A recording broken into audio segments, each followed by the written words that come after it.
Lena stood in the bride's suite. In the mirror, she wore the custom-made Vera Wang wedding dress. The lace and tulle accentuated her perfect figure. This was the wedding of her dreams, a celebration she had prepared for 18 months at a cost exceeding $500,000. Her phone vibrated. It was a text from her fiancé. Alex. Baby, I can't wait to see you walk down the red carpet. She smiled and replied with a heart emoji. Her bridesmaid Emily helped her adjust her veil, whispering softly, Lena, you look absolutely stunning. Alex is truly fortunate. I'm lucky, Lena replied, her voice filled with happiness. The wedding took place at a private estate in Hampton.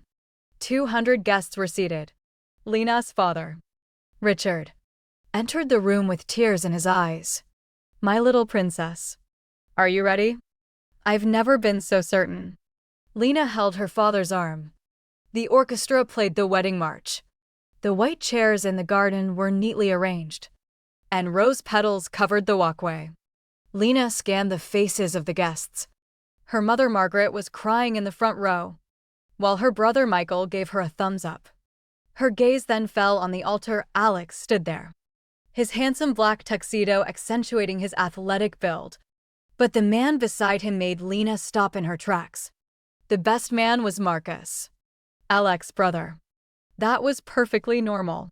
What was unusual was the woman standing next to Marcus, a red-haired woman dressed in a tight white dress, her hand resting on her noticeably protruding pregnant belly. Lena stopped in the middle of the passage. Who is that woman? She whispered to her father. Richard frowned. I don't know, dear. Alex noticed her hesitation. His face turned pale. Lena released her father's arm and walked toward the altar holding her wedding dress. Alex, she whispered softly. Why is a pregnant woman standing next to your best man? Alex opened his mouth but could not speak. At that moment, the red-haired woman approached, smiling appropriately. You must be Lena. I am Sabrina, she said. This. She pointed to her abdomen. These are his twin children. The air in the garden seemed frozen. The guests gasped in shock. A warning bell rang in Lena's mind. What? Her voice was very calm. Terrifyingly calm. Alex grabbed her hand. Lena, listen to me. It's not what you think it is. It's not what I thought. Sebula said mockingly. How do you explain that? Alex, explain that we've been together for 2 years. Explain how you spent hundreds of thousands on me.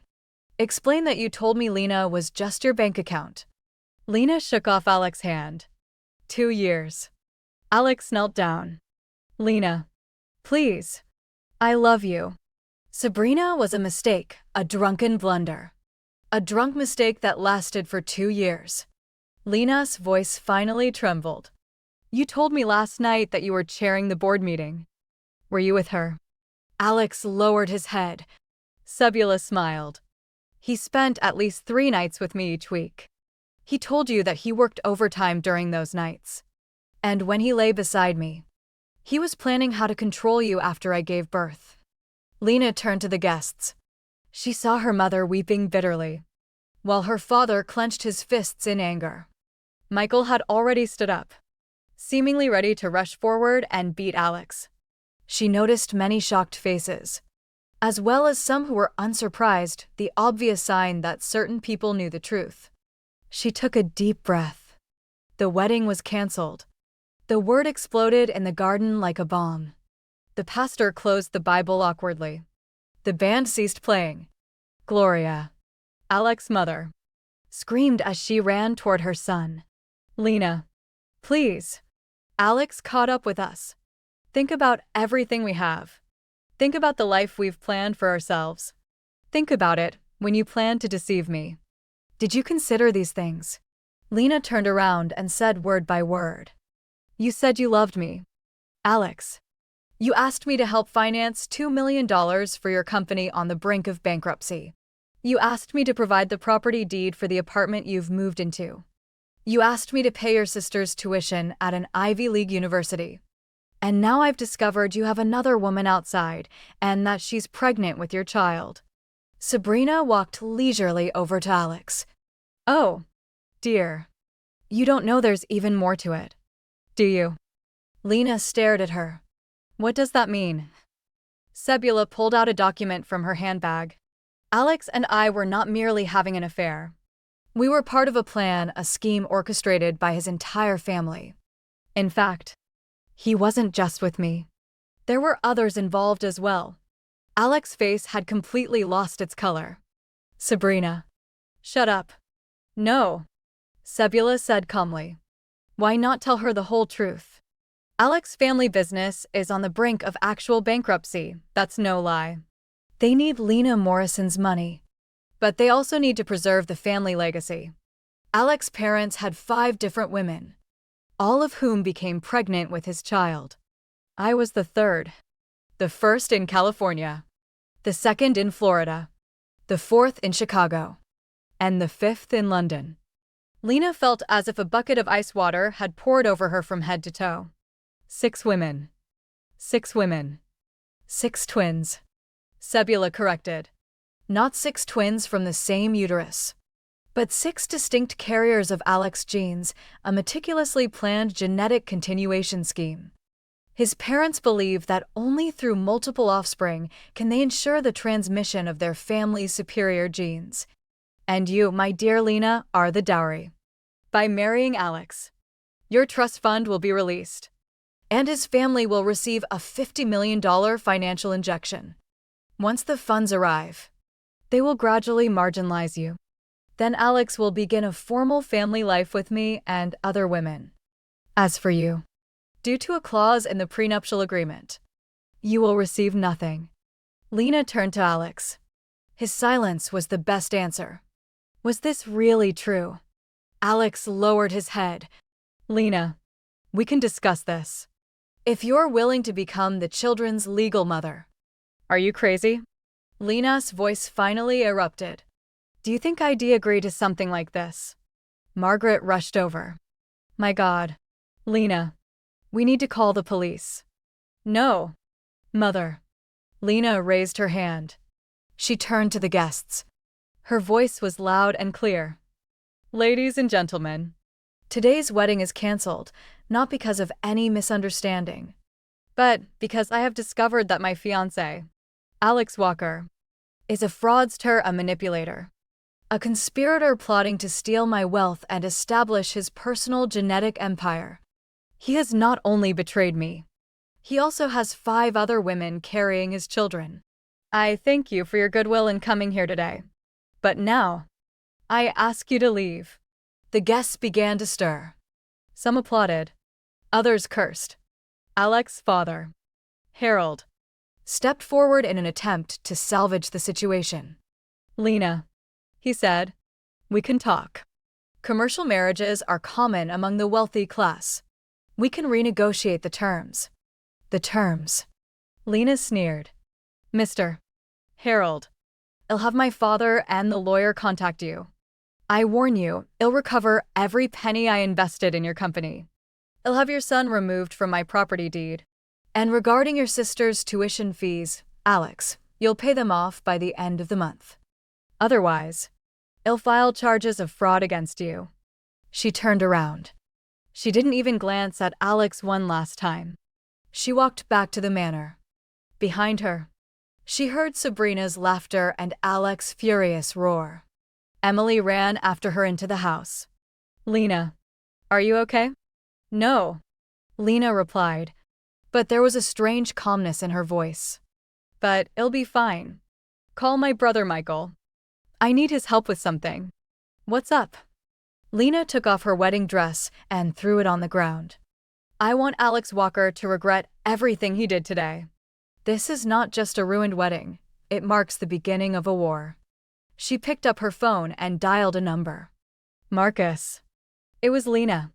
"I know you just witnessed that farce. I need to see you right now." There was a moment of silence on the other end of the phone. "I'll wait for you at the back door." Lena changed into a simple black dress and slipped out through the back door of the manor. Marcus Walker, Alex's brother. stood beside a dark blue Tesla with a grave expression. He bore a resemblance to Alex, but appeared more composed. His eyes lacked the calculating gleam characteristic of Alex. "Thank you for coming to see me," Lena said. "I owe you an apology," Marcus said. "I knew part of the plan, but not the whole story. I thought only Sabrina was involved. I never imagined my parents had contacted 5 or 6 women. Why didn't you tell me?" Marcus smiled bitterly. "Would you believe me? Alex is everything to you. And I'm just the brother who's jealous of your younger sibling, at least that's how you see me. Isn't it?" Lena couldn't deny it. "So, now you want to be a savior?" "No. I want to make it up." Marcus opened the car door and got in. "I have something for you to see. I can't just leave with you like this. Lena, your family's property lawyer is dealing with the chaos at the manor. Your mother is crying. Your father is threatening to kill someone. Don't you think it would be wise to leave for a while?" Lena hesitated for 2 seconds. Then she got into the car. Marcus drove her away from Hampton. They traveled south along the coastline. After half an hour, they stopped in front of a medium-sized office building. The building's sign read Walker Family Enterprise Group. Lena had been here many times before, but this time the feeling was completely different.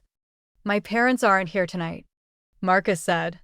"They're handling the public relations aspects of the wedding disaster. This is the perfect time to enter the office. What do you want me to show you?" Marcus led her into the building. He used the key card to enter the CEO's office on the top floor, Harold Walker's domain. The office was lavishly decorated, but the family photos on the walls made Lena feel sick. The photos showed Harold, Gloria, Marcus, and Alex all smiling as if they were a happy family. Marcus turned on his father's computer using the password he had observed. "My father thought I was too incompetent and wouldn't let me participate in core business operations. But he didn't know that I had been recording everything all along." Several files and spreadsheets appeared on the screen. Marcus opened them one by one. "This is the complete document of what my father calls the Gene Continuation Project," said Marcus.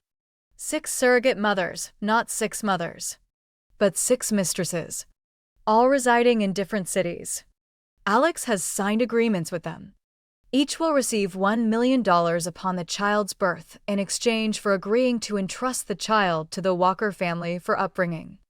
Lena looked at the names in photos. The first woman was named Bree. She was in Los Angeles and 6 months pregnant. The second was Christina. She was in Miami and 5 months pregnant. The third was Sabrina. She was in New York and 7 months pregnant. The fourth was Daniela. She was in Chicago and 4 months pregnant. The fifth was Ella. She was in London and 3 months pregnant. The sixth. Lena's eyes widened in surprise. "The sixth one is who?" Marcus remained silent for a moment. "You were the 6th person in my father's plan." The agreement stipulated that after legally binding Morrison's daughter Lena, she would be forced to undergo in vitro fertilization, where eggs are retrieved and combined with Alex's sperm, then implanted into a surrogate mother. You were merely the egg donor, not the biological mother. Their scheme was to make you a nominal wife while filling the Walker family's nursery with children from other women. Under the prenuptial agreement, you had voluntarily waived your reproductive rights and thus could not legally object. Lena felt blood surge to her head. She voluntarily waived her right to childbearing. It was the agreement he had made me sign. He said it was to protect the family assets from being divided during a divorce. That agreement is the cornerstone of your marriage to Alex. Marcus opened another document. "Look at this. This is a recording of our conversation." He clicked on the audio file. Alex's voice emerged from the computer's speaker. "Was Sabrina trustworthy?" Lena's egg retrieval was scheduled 2 weeks after the wedding. Before that, we had to ensure Lena fully trusted us. She had signed a prenuptial agreement, but it contained a minor loophole. If she could prove fraud, she could revoke the agreement. Harold's voice replied, "So I told you to be kinder to her. Make her feel loved. Women are most blind when they feel loved. Once she gives birth to. Oh, right. Not actually giving birth, but providing eggs, and once the Walker family has an heir, she becomes dispensable. We can either let her slowly go mad or resolve it with an accident. It depends on which option is cheaper. Lena suddenly stood up. The chair fell to the ground. They were going to kill me. I'm not sure whether this is serious or just boasting, Marcus said. But I won't take the risk. You need to know the whole truth. Why? Lena turned around and stared at Marcus. Why are you helping me? You're from the Walker family. A trace of pain flashed across Marcus' face. Because I am not my father. Because I once loved a woman and he drove her away. Because I will always be the second choice in this family. Alex is the heir. I'm merely the backup. I'm tired. Lena tried to calm herself down. Well, if I'm going to confront the Walker family, I need more information, specifically, about your father's company's financial situation. It looks impressive, but in reality, it's quite weak. Marcus retrieved another file. The $2 million you previously invested, along with other projects Alex had asked you to fund, totaling $5 million, all transferred to an offshore account. The problem is that the Walker family's core businesses, real estate and hotel management, are already heavily indebted. They need your trust fund to cover a shortfall of at least $30 million. $30 million. Your trust fund will release $50 million upon your marriage. Of this amount, $20 million will be directly deposited into the Walker family's account for joint investment purposes. The remaining $30 million will remain under your control, but they plan to transfer it gradually through legal means. Lena sat down and began taking notes. If I postpone the wedding or cancel it altogether, they won't receive that money. It's not just that they won't receive their funds, they'll also face default. Your father, Richard, previously signed a memorandum of understanding with Harold stipulating that if the marriage did not proceed as planned, the Walker family would have to repay all your investment plus interest. Yet they simply don't have the money to do so. Lena's eyes lit up. So they were on the edge of a cliff. I canceled the wedding. Not only would they lose all their new money, but they'd also have to repay their old debts. This would drive them into bankruptcy, said Marcus. But the problem is that my father isn't the type to sit idly by. He'll fight back. He has the prenuptial agreement you signed, along with some forged documents. If you refuse to proceed with the wedding, he might sue you for breach of contract. Sue me. He sued you for maliciously disrupting the wedding, defaming the Walker family, and breaching business commitments. He doesn't care whether he wins the lawsuit. His sole aim is to delay proceedings and drain your resources. Lena pondered for a moment. Then I need a better lawyer. No, she said. I need a team. And I need to do one thing. What's up? Lena picked up her phone and dialed a number this time. She called her brother Michael. Michael Morrison graduated from Harvard Law School and is now a partner at a top-tier law firm. The wedding had been canceled. You know that. I need your help in assembling a legal team. But more importantly, I need you to contact someone. Sabrina. That mistress. You need to cooperate with her. That's right, said Lena. She was part of the Walker project. But her behavior at today's wedding revealed she wasn't entirely loyal to it either. She had her own agenda, if only I could persuade her to change course. The information in her possession could deal a fatal blow to the Walker family. There was a moment of silence on the other end of the phone. Are you sure? She is carrying your ex-fiancé's child. That is precisely the crux, said Lena. The child in her womb was Alex's biological offspring. This carried significant legal weight if she was willing to testify that the Walker family had engaged in fraud. I could then overturn the prenuptial agreement in court. All right, Michael said. I'll contact her. But you need to be careful. Lena, this woman could cause trouble at the wedding. That means she's no pushover. I know. Lena hung up the phone and turned to Marcus. There's one more thing. You said Alex had other mistresses, Bri. Christina. Daniela. Ella, I need their full information. Marcus hesitated. What are you going to do? I want them to make a choice. Lena said. The Walker family had given each of them $1 million to hand over their children. But what if I offered twice that amount, or even 3 times, that they could take their children away and never contact the Walker family again? That would cost a lot of money. My father is wealthy, Lena said, and he will support me. I can have a strong fight against Alex. At that very moment, Marcus' phone rang. He glanced at the screen. His expression changed. It was my father. He was looking for me. Lena stood up. I'll leave first. You take care of this place. We'll contact each other tomorrow. Marcus escorted her to the building's back door. Lena, I didn't do this out of revenge against the family. I did it because I believed it was the right thing to do. No matter what the reason is. Lena said, Thank you. She hailed an Uber and returned to the Morrison family's townhouse in Manhattan. The house was in chaos. Her parents were arguing. Lawyers were on the phone. And the servants were packing luggage. Margaret saw her enter. She rushed over and hugged her. Baby, are you okay? What do you need? I need whiskey, Lena said. And a computer. Whiskey. Richard frowned. Now isn't the time to drink. Dad, please get me a drink, said Lena as she sat on the sofa. She turned on the computer and added, I need you to do one thing.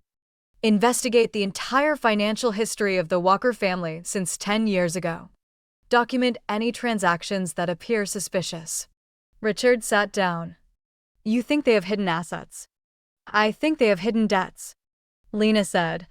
And I believe that if I dig deep enough, it'll uncover what's causing their complete collapse. Michael emerged from his study holding the phone. I had just spoken with Sebula. She agreed to cooperate, but on certain conditions. What are the conditions? She demanded that you guarantee her and her child's safety. She warned that if the Walker family discovered she had betrayed them, they would retaliate. Michael paused for a moment. She also mentioned something else. Alex didn't just have 5 mistresses, there was a 6th. But this 6th one wasn't a woman. Lena frowned. What does that mean? She was a minor, a 16-year-old girl. Alex had been in contact with her in Florida. Later, she became pregnant. The Walker family funded her abortion and then sent her to what was called a rehabilitation center. In reality, it was a controlled facility designed to prevent her from disclosing any information externally. Lena felt her stomach churning violently. He had a record of causing minors to become pregnant. More than one. Michael's voice grew lower. Sabrina said she knew another girl, now 19, and another 22 years old. Alex's hobbies were an open secret within the Walker family. Lena turned to her father. Dad, I need your legal team. Not a civil lawyer, but a criminal lawyer. We have to send Alex Walker to prison. At 8 o'clock the next morning, Lena sat in the Morrison family's conference room, surrounded by her legal team and private investigators. Michael was seated beside her. The table before them was piled high with documents. Richard and Margaret were also present. Richard looked serious, while Margaret's eyes remained red and swollen. First, let's discuss Sebula's situation. Michael initiated the meeting. She agreed to sign a sworn statement detailing the Walker family's fraudulent scheme in exchange for $500,000 security deposit and a new identity. No problem, said Richard. The money isn't the issue. The question is whether her testimony carries enough weight. That's enough. Michael pulled a piece of paper out of the folder.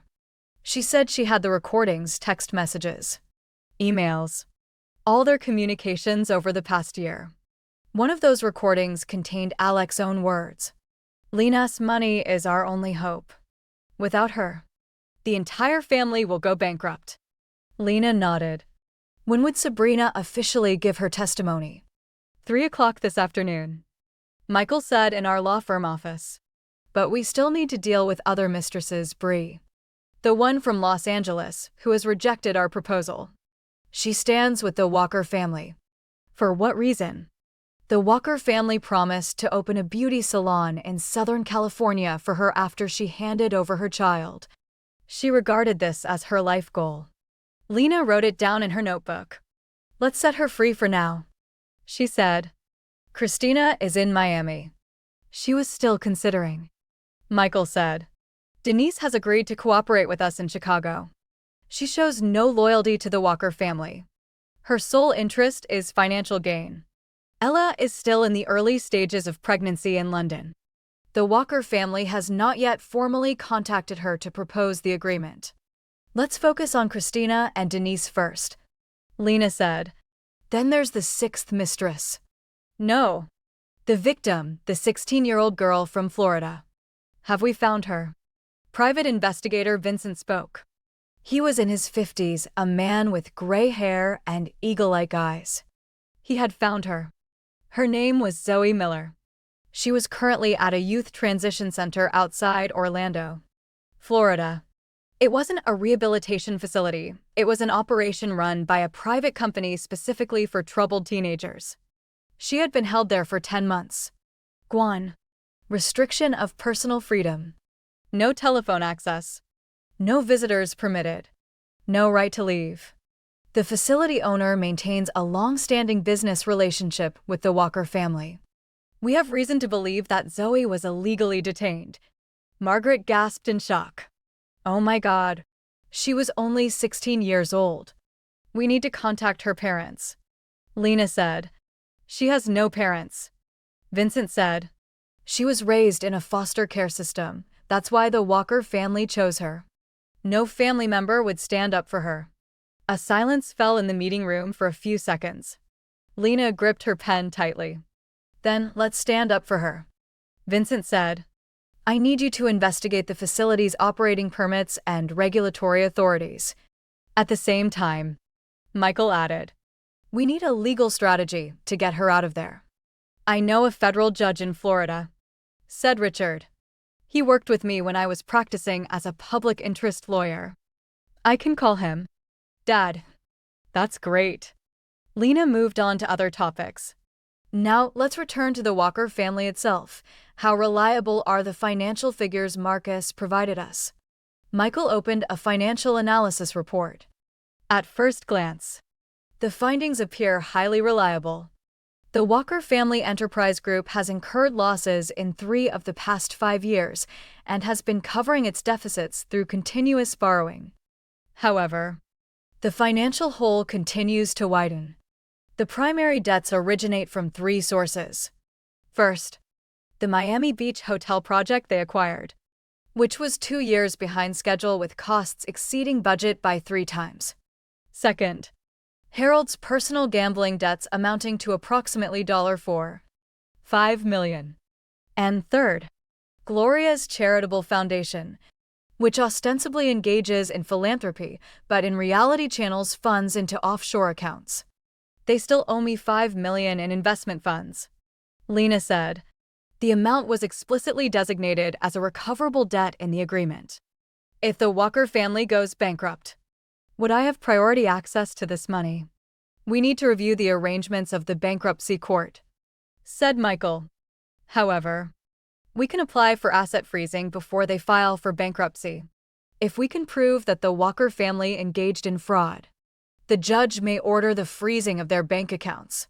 We'll proceed immediately with preparing the application to freeze the assets, Lena said. Meanwhile, I need to contact the media. Richard frowned. The media. Lena, are you sure you want to make this public? ITLL cause a lot of chaos. Dad, the Walker family was able to do as they pleased because no one exposed them. Their reputation served as their shield. If we could break this shield, they would have nothing left to rely on. Margaret nodded. I agree with Lena. I've heard rumors about the Walker family in my social circle, but no one has dared to speak up publicly. If someone steps forward first, others will follow suit. Michael took out a folder containing media strategy documents. I know an investigative journalist from the New York Post named Vivian Crawford, who has produced similar reports on high-profile marriage fraud cases and was nominated for a Pulitzer Prize. Call her, Lena said, but don't give her all the details yet. Provide only part of it. The chaos at the wedding, Sabrina's appearance, and the Walker family's financial problems. We'll share that information with her once we have Zoe's testimony. The meeting lasted 3 hours. Upon its conclusion, Lena felt exhausted yet full of determination. She returned to her room and found 27 unread messages on her phone, most from friends and acquaintances asking about what had happened at the wedding. 5 of them were from Alex. She read the last one. Lena, please talk to me. I can explain everything. You know I love you. Don't let anyone ruin us. You're Alex. My Alex. Lena smiled bitterly and deleted the message. She called Marcus. Did your father have any suspicions last night? No. Marcus' voice was soft. He was busy dealing with the public relations disaster caused by the canceled wedding. Sabrina had gone missing. And he was furious. Sebula is with us now, Lena said. Marcus, I need you to do me a favor. I need you to find all the records of financial transfers between Alex and his other mistresses. I'll try, said Marcus. But I need permission, the private server of my father. It's not in the office.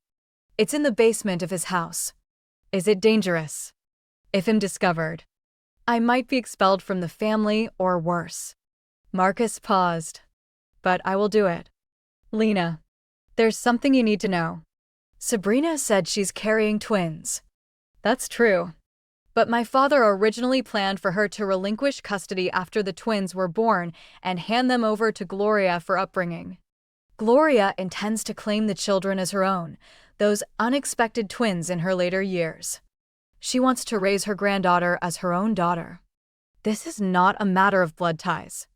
It is a matter of control within the Walker family. Children are commodities. Their very existence serves the family's interests. Lena felt a wave of nausea. Marcus, get those records. As soon as possible. She hung up the phone and walked out of the room. She found Emily waiting for her in the corridor. Emily's face bore a strange expression. What's wrong? Lena asked. I just received a message. Emily handed her the phone. It came from an anonymous number. The text message contained only one sentence. Tell Lena Morrison that if she doesn't stop attacking the Walker family, she'll regret it. Lena stared at the screen. This was intimidation. It wasn't just intimidation. Emily said, 5 minutes ago, the window of Michael's apartment was smashed. Someone threw a brick inside, a brick tied to a note that read, Stop interfering with the Walker family's affairs. Lena raced downstairs. Michael was on a call with the police, while Richard stood by the window, his face livid.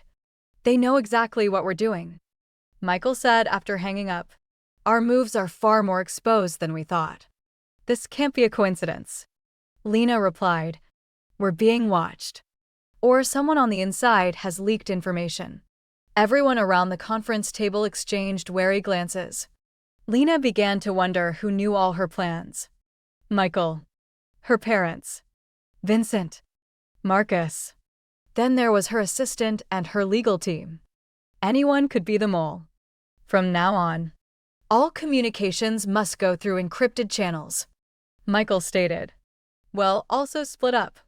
Lena, you can't stay in New York. Not for the time being. Head to Los Angeles, Richard suggested. We own a house there. You can run everything remotely from there. Lena shook her head. No, I'm not running away from threats. This only proves the Walkers are scared. They're just bluffing. Lena, Dad, if I back down now, Alex wins. I can't let that happen. Just then, her phone rang with an unknown number. She answered it. Lena Morrison. A woman spoke with a southern drawl. Speaking. Who is this? My name is Brandy Walker. The woman said. I'm Alex's wife. Lena froze. What did you say? His legal wife. We got married in Las Vegas 3 years ago. He swore me to secrecy, claiming it was tied to his family's plans. But I just saw the news your wedding was called off. And his lies were exposed at the altar. Brandis' voice was eerily calm. I thought you deserved to know the whole truth. So you're another mistress. I am not a mistress.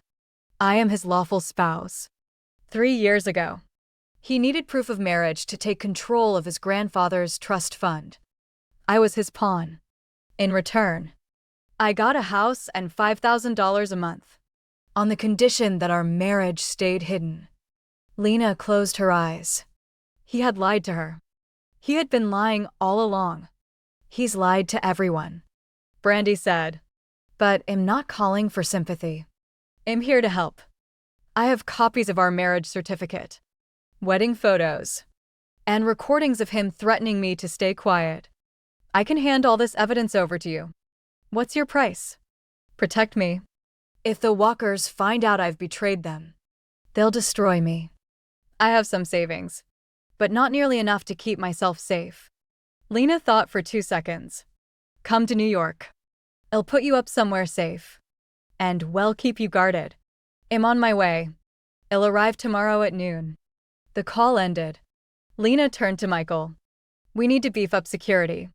Alex has another wife in Las Vegas. A murmur of shock swept through the room. This man is a fraud, a bigamist, and a child sex offender. Michael said, we have more than enough evidence to charge him 12 times over. That's not enough.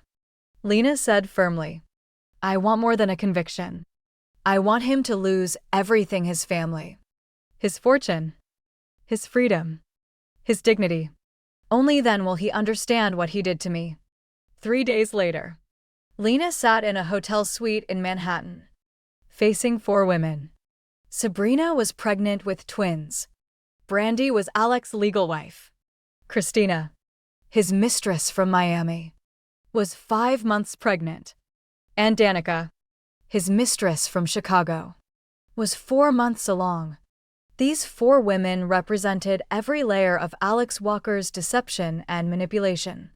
16-year-old victim Zoe Miller was still being held in a facility in Florida, but Lena's team was working tirelessly to secure her release. First of all, thank you all for coming. Lena began. I know this is incredibly difficult for each of you. Sabrina let out a scoff. Difficult. I stood up at a woman's wedding and exposed her groom for who he really is. Now Alex's family's lawyers are hunting me and my unborn children. Difficult is an understatement.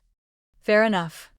Lena said, we all have our reasons for being here: money, safety, revenge, justice.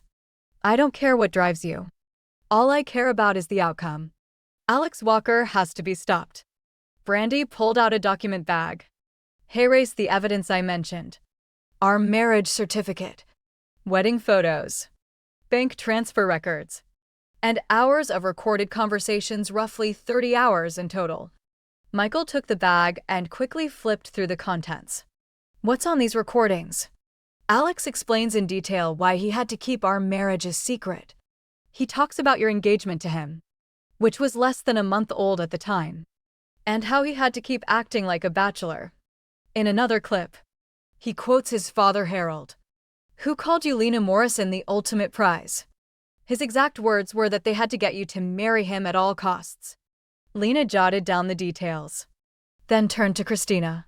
What about you? You haven't decided whether to cooperate yet. Christina, a striking woman with dark skin, kept one hand resting protectively over her belly. I'm weighing my options. The Walkers offered me $1 million after the wedding, and another $1 million once the baby is born. You're offering double $4 million. It's a huge sum, but my safety matters too. I understand, Lena said, but you need to see their true plan. Once you hand over the child, you'll mean nothing to them. They'll never let you see the baby, never let you be part of its life. You'll be left with $4 million. But robbed of your child, Christina's face twitched. That's brutal. I'm just telling you the truth. Lena softened her tone. Christina, I'm not forcing you to choose. But you have to realize the walkers don't see you as a person. You're just a vessel to carry their privileged bloodline. Once they get what they want, they'll discard you like a broken tool. Christina fell silent for a long moment. I'll cooperate, but I want $2 million paid up front.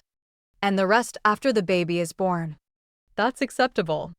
Michael agreed. Danica had sat quietly observing everything. The calmest of the four women. I don't have many demands. My relationship with Alex only lasted 4 months.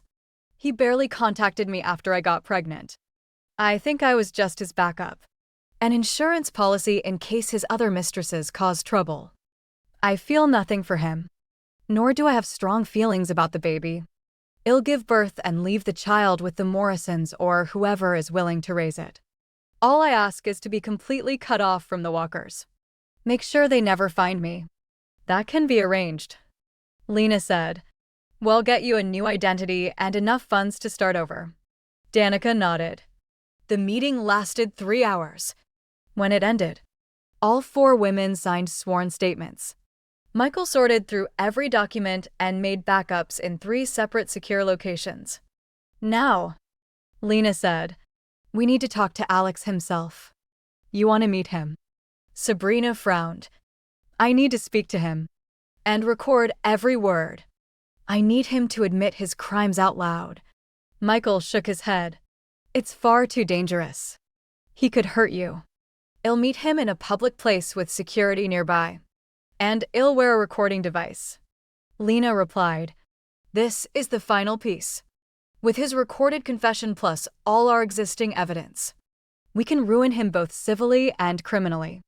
When? This afternoon. Lena sent Alex a text. I'm willing to talk. Starbucks next to Penn Station. 3 o'clock. 3 minutes later. Alex replied. I'll be there. Lena. I've truly missed you. Liar.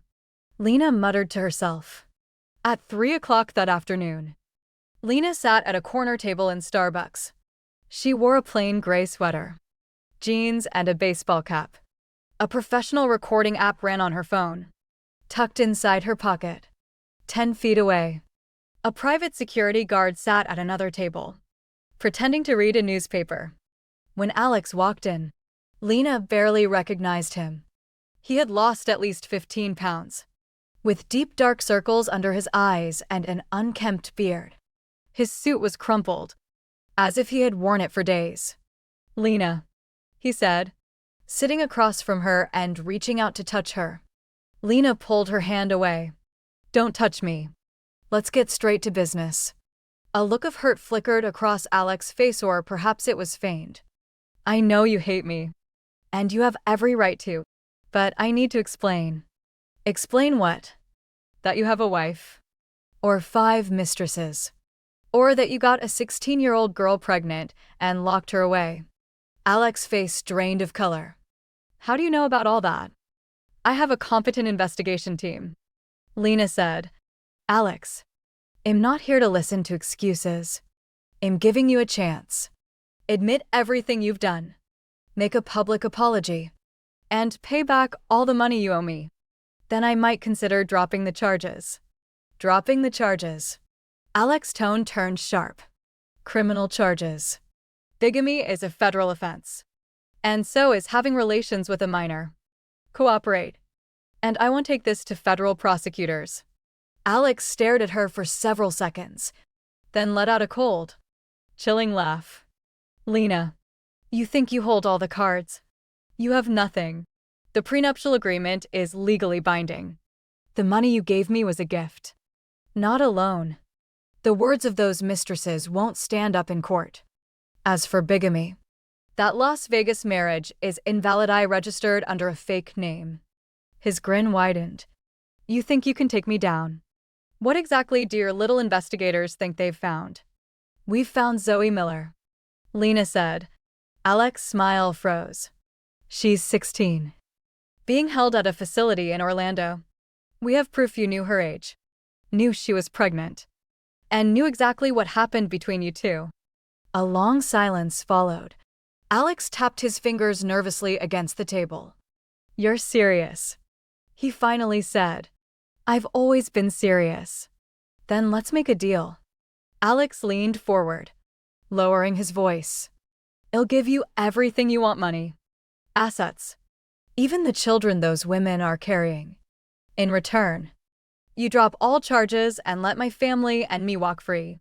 "You're trying to negotiate." "I'm trying to avoid a war that will destroy us both," Alex said. "You're a smart woman, Lena. Even if you win this battle, you'll lose so much more.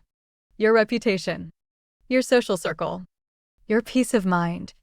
The media will paint you as a jilted rich girl, a failure who couldn't keep a man. Is that what you want?" Rage burned inside Lena, but she kept her composure. "I'd rather be a jilted rich girl than an accomplice to a liar." "So you choose war." Alex stood up. "Very well.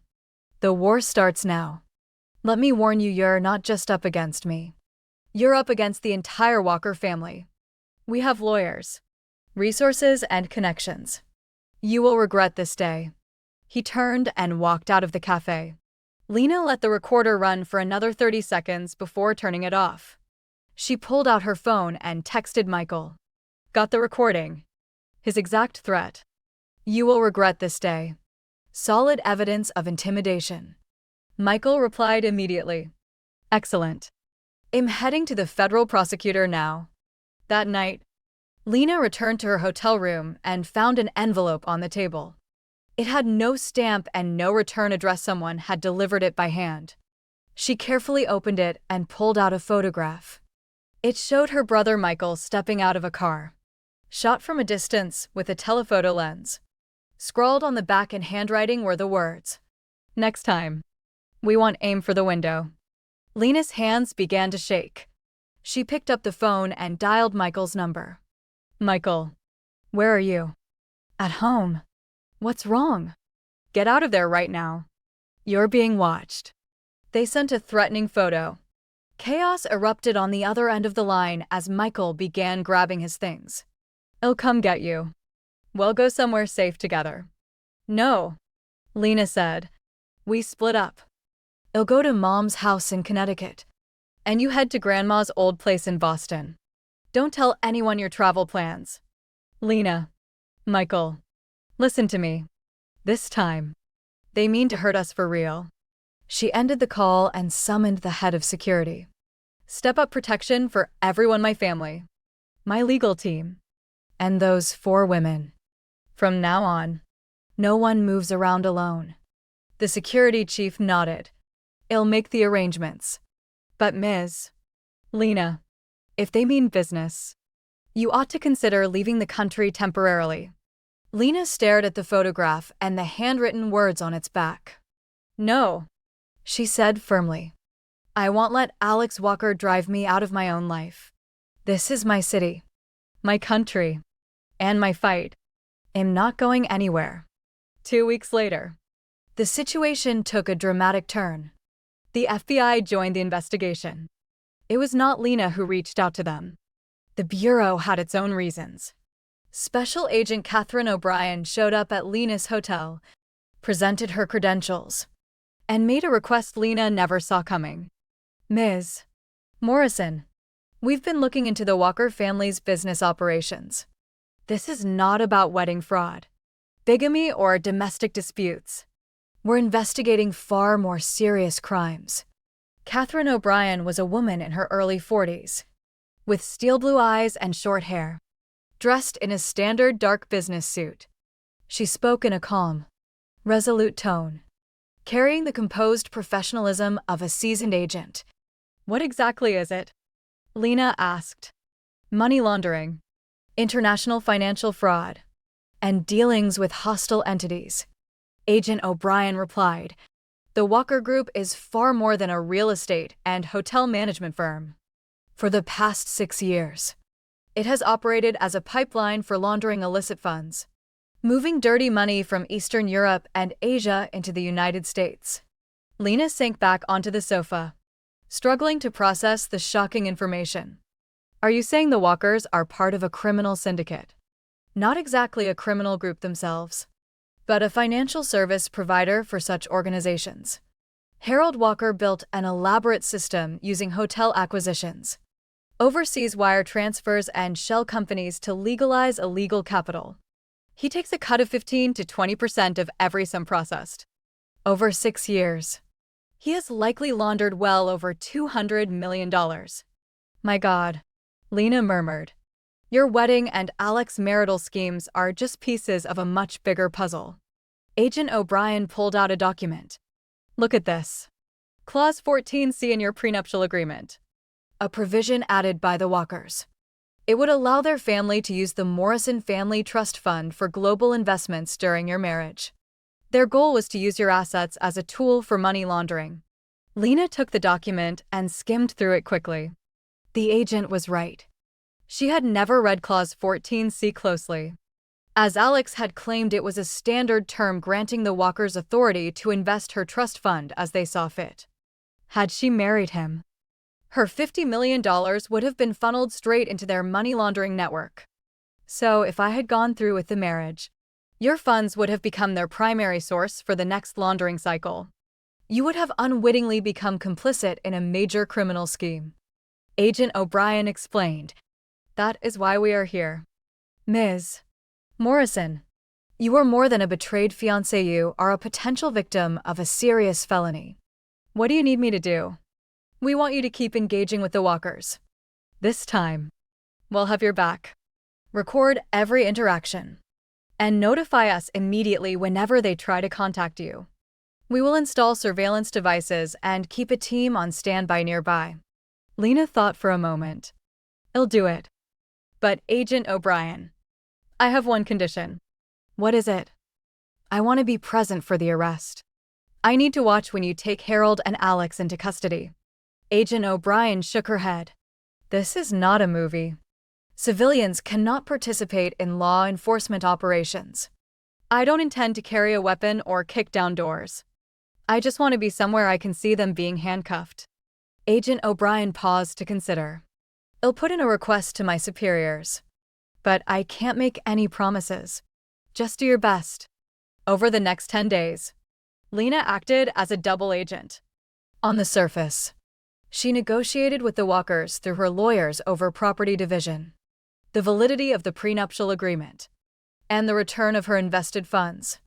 Behind the scenes, she documented every detail under the FBI's direction, every phone call, email, and meeting. Marcus continued feeding information from the inside.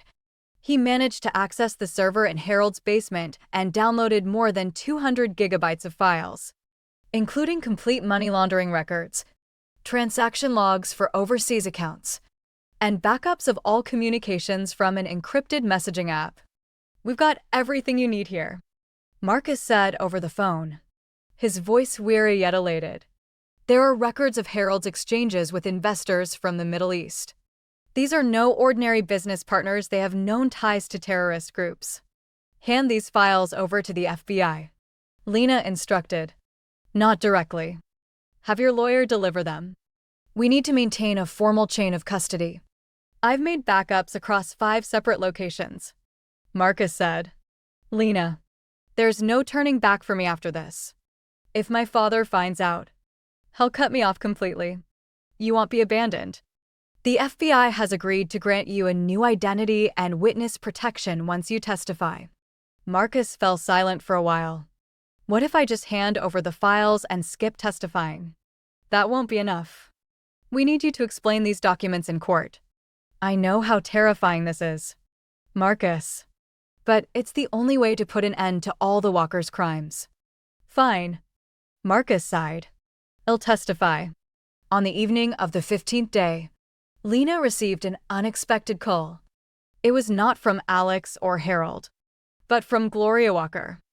Lena, I need to talk to you, Gloria said.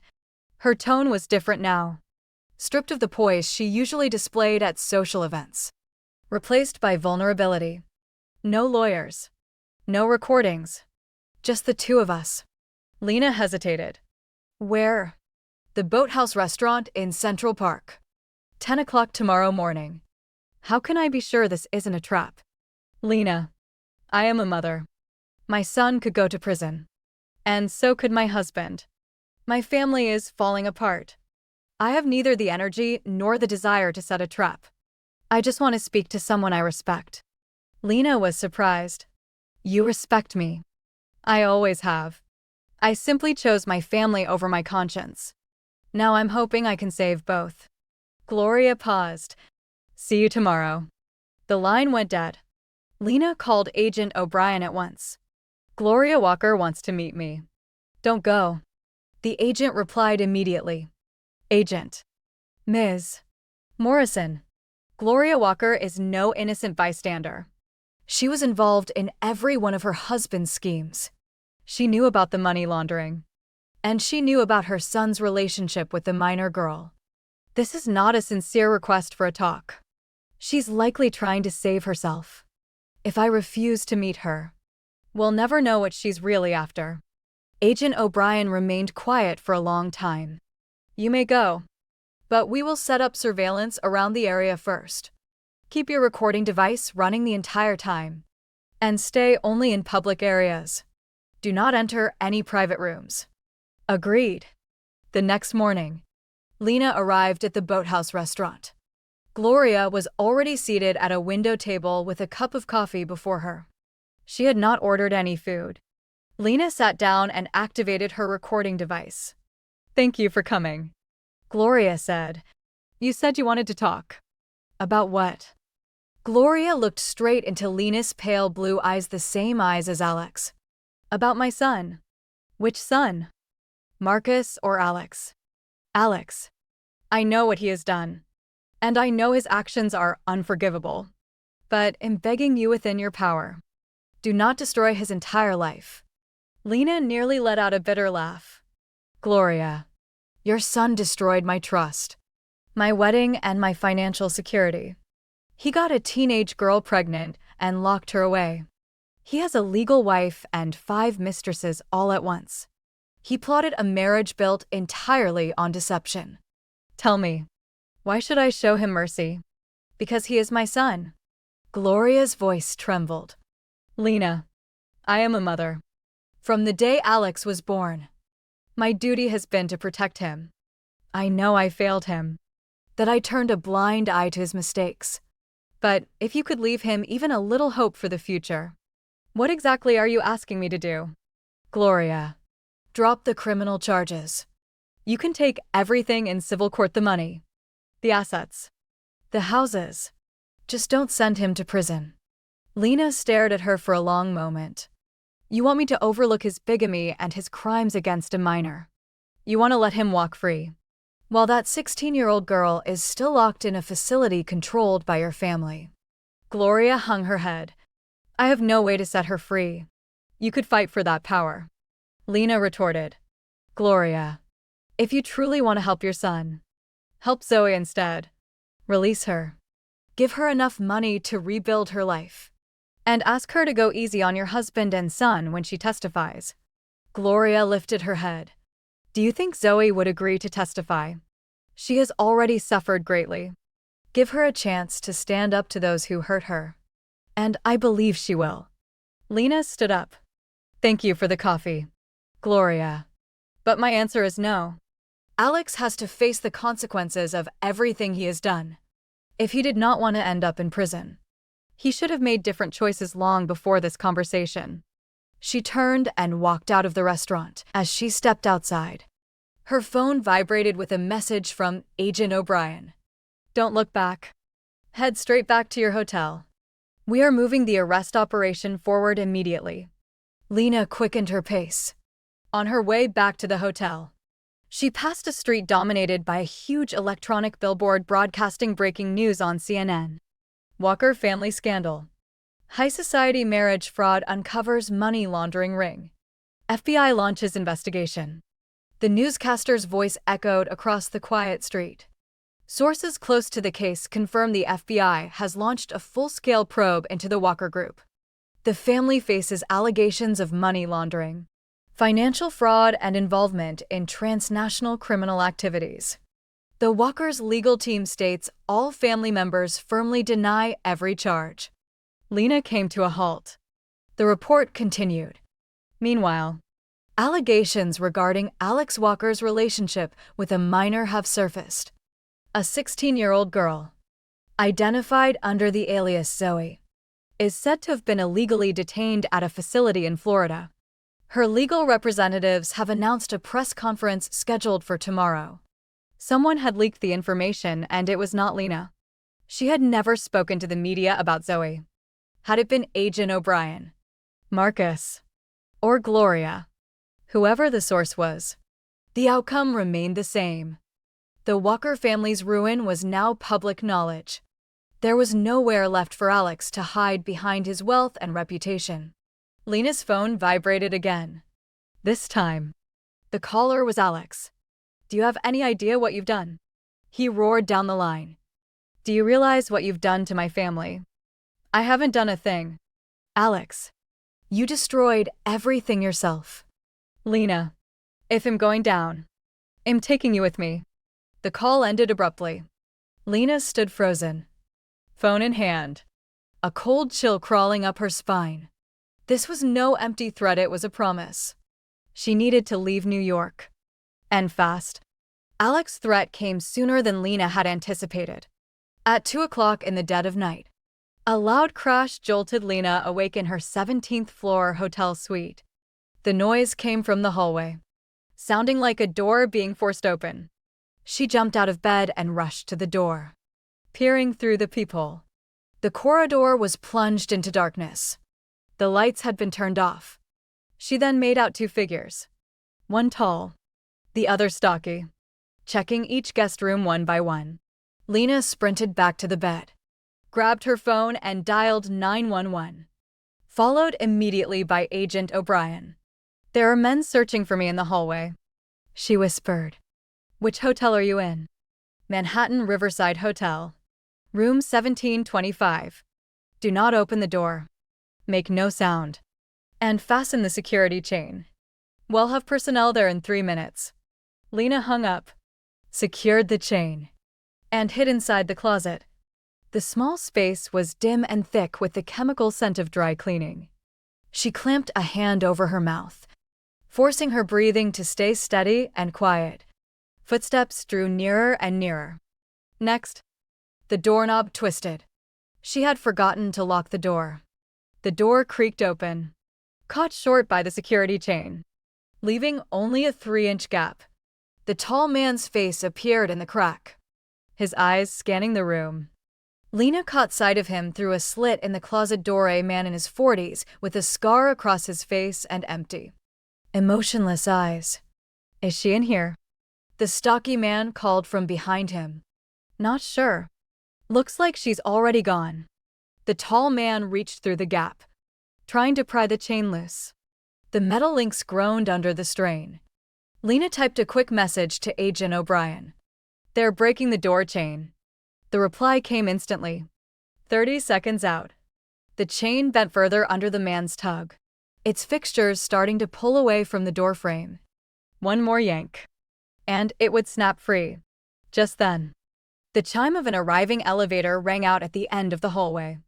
The 2 men exchanged a glance and fled, their footsteps fading down the stairwell. A minute later, the hallway lights flickered back on, and FBI agents gathered outside Lena's door. "It's safe now," Agent O'Brien called from outside. "You can come out." Lena opened the door, her legs trembling. Agent O'Brien stepped inside to check the windows and bathroom. "Do you recognize them?" "No, but they weren't ordinary men. They were hitmen." "That's one possibility. Or they were sent to abduct you." Agent O'Brien turned to face her. "Ms. Morrison, you have to leave New York tonight." "Where should I go?"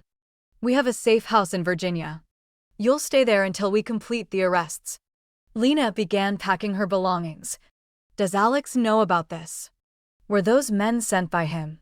"We have no solid proof yet, but it is highly likely." Agent O'Brien helped her toss clothes into a bag. There's more news. Zoe Miller was moved tonight, not by law enforcement. Witnesses saw strangers outside her facility, and then she vanished. She's been kidnapped. Or relocated for better concealment. Agent O'Brien frowned. The Walkers have probably moved her to a more secluded location. Without her testimony, our case against Alex on the minor-related charges will be severely weakened. Lena stopped packing. Then arrest Alex tonight. We still need more evidence. Agent. His men just broke into my room. If you don't move now, I could be dead by morning. Agent O'Brien fell silent for a long moment. I'll contact my supervisor. At 3:40 a.m. 6 unmarked FBI vehicles surrounded the Walker family's estate on Long Island. Lena sat inside one of the cars, watching from a distance. Agents wearing bulletproof vests and carrying firearms advanced toward the main gate. They rammed the wooden door with a battering ram once, twice until it burst open. FBI, everyone stay where you are. Lena watched lights flick on inside the mansion and shadows move behind the windows. A voice boomed over a megaphone. Harold Walker. Gloria Walker. Alex Walker, you are under arrest on charges of money laundering, financial fraud, bigamy, and sexual offenses involving a minor. You have the right to remain silent. Comply with our arrest. The front door swung open. Harold Walker stepped out in silk pajamas, hands raised above his head. There was no fear on his face, only cold, seething anger. Gloria followed close behind, her hair disheveled and streaks of tears on her cheeks. But Alex was nowhere to be seen. Agents searched every room in the estate. 15 minutes later, Agent O'Brien walked over to Lena's vehicle. Alex isn't here. Lena's heart sank. Where is he? His cell phone signal was last tracked near John F. Kennedy Airport 2 hours ago. We've checked all flight records under his legal name, but he could be traveling on a fake passport. He's on the run. We will find him, Agent O'Brien said, though her tone lacked conviction. Ms. Morrison, you need to head to the safe house immediately. Alex Walker is now a fugitive. If he tracks you down. I understand, Lena replied. The car pulled away from the estate. Glancing in the rearview mirror, Lena saw Harold and Gloria being led into FBI vehicles. The powerful Walker clan, once untouchable in New York's high society, had crumbled in a single night. Yet Alex was still at large, and as long as he remained free, Lena would never feel safe. The safe house was a remote farmhouse in rural Virginia, set far back from main roads and surrounded by endless farmland. Lena arrived at 5:30 in the morning, just as dawn broke. Female agent Carlos showed her around the property. There are 4 bedrooms, 2 bathrooms, a kitchen, and a basement. The basement houses a panic room, reinforced to withstand all attacks except heavy weaponry. Carlos explained, we have enough food stocked for 2 weeks. Do not use any social media platforms, and do not take calls from anyone whose safety you cannot confirm. Lena entered her assigned bedroom. The curtains were drawn, and soft lighting filled the room. She lay down on the bed, staring up at the ceiling. Where was Alex? He could be hiding in a contact's home somewhere in New York. He might have fled the country for a nation with no extradition treaty. A terrifying thought crossed her mind. What if he is already on his way to Virginia? Her phone buzzed. A text from an unknown number appeared on the screen.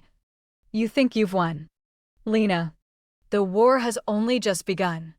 I will find you. I will find your family. I will take back what belongs to me. Don't fool yourself into thinking a safe house can protect you. Nothing can keep you safe unless you walk away from this fight. Hand over all the evidence and let me go home. Otherwise, you will be held responsible for everything that follows. Lena stared at the message, her fingers hovering over the keyboard for several seconds. Finally, she typed 3 words in reply. Come find me. She powered off her phone and closed her eyes. She would not let Alex Walker live rent-free in her fears. If he intended to come for her, she would be red. Alex reappeared 4 days after Lena moved into the safe house not at the farmhouse door, but on national television. That afternoon, Lena and Agent Carlos sat in the living room watching CNN. Bold red text flashed across the screen. Alex Walker, fugitive at large. Alex Walker, prime suspect in the Walker family fraud case, remains on the run as the FBI launches a nationwide manhunt. The newscaster reported. Sources claim Walker may have fled the country, with an unconfirmed recent sighting in Cancun, Mexico. The broadcast cut away from the news studio to a live video feed.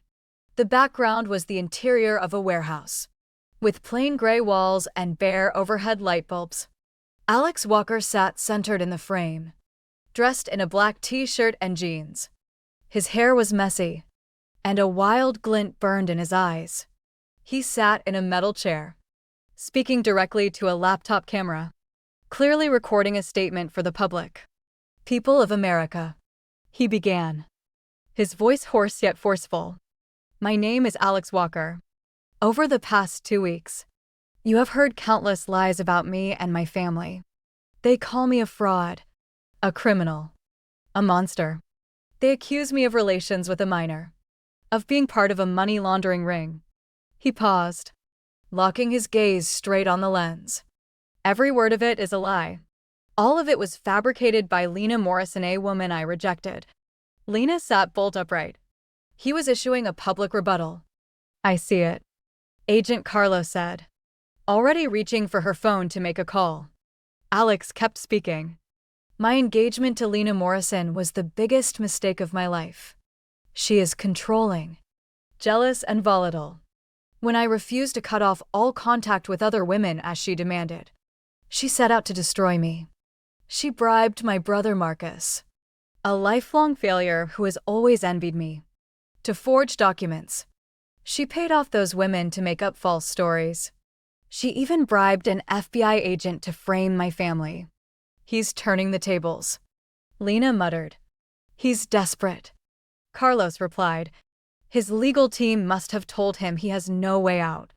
This is his last gamble. Alex's voice continued. But Lena Morrison forgot one thing. I have my own evidence. 2 information about her, her family, and her father, Richard Morrison.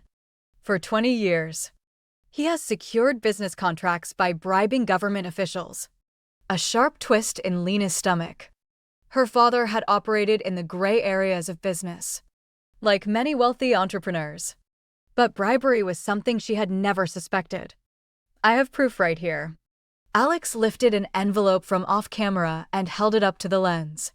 Inside are records of illegal deals between the Morrison family and New York City officials. You will see exactly how much Richard Morrison paid city council members to obtain real estate development permits. You will also learn how Margaret Morrison's charitable foundation was used to launder money. Yes, money laundering. The very crime my family stands accused of. Agent Carlos stared at the screen. Is any of this true? I have no idea, Lena said. My father would never. Lena, I'm giving you a choice. Alex addressed the camera directly now, as if speaking solely to her. I know you're watching. Listen closely. He broke into a chilling smile. Here are your options. Tell the FBI to drop all charges. Publicly state that everything you said about me and my family was a lie. In return, I will destroy these files and keep your family's reputation intact. Refuse me, and I will send this evidence to every news outlet in the country. I will bring the Morrison family down, just as you brought mine down. The video froze for a moment before cutting back to the news studio. The anchors exchanged stunned looks. Lena dialed her father's number. Dad, did you see that? I did. Richard's voice was unnervingly calm. Lena, those documents do not prove bribery. Then what are they about? This concerns matters I've handled for a long time, things I never intended for you to know. Richard paused. The so-called illegal transactions Alex mentioned are actually part of my cooperation with the FBI. I am an informant. For the past 5 years, I have been feeding the Bureau intelligence on the Walker's money laundering network. Lena's mouth fell open. What? I knew all along what the Walker family was doing. I agreed to your engagement to Alex at the FBI's request, to keep the arrangement going and gather more evidence. Every hardship you endured, the public humiliation at the wedding, the revelations about his mistresses, all his deceptions, it was all part of the operation. The world seemed to spin around Lena. You knew he was lying to me, and you let it all happen. We had to gather enough evidence to put him behind bars. Yes. Dad, how could you? I'm your daughter. That is exactly why the FBI chose me. An outsider would have raised the Walkers' suspicions. But as the prospective father-in-law, my dealings with them appeared completely natural. Lena ended the call, unable to bear hearing more. She turned to Agent Carlos. Did you know about this? Carlos hung her head. My rank doesn't grant me access to classified operations. But Agent O'Brien was almost certainly aware. My own father used me as bait to catch Alex Walker. It appears so. Lena retreated to her bedroom and shut the door. She sank onto the bed and buried her face in her hands. She had thought she was the protagonist in this fight, fighting back against a man who had betrayed her. In truth, she had merely been a pawn on a much larger chessboard, set in motion by her father and the FBI. After sitting in silence for a long while, she stood to her feet. She would not let Alex Walker wield this truth against her. Her father's betrayal was a matter between the two of them. Alex, however, remained a liar, a bigamist and a criminal who had harmed a minor. She called Agent O'Brien. My father told me everything. There was a long pause. I know. You should have told me from the start. Bureau protocol forbids disclosing classified operations to uninvolved parties. My father was involved. And I was the bait. How is that not part of the operation? Another silence followed. Your father made an incredibly difficult choice. He sacrificed your engagement and your happiness to infiltrate the core of a criminal network.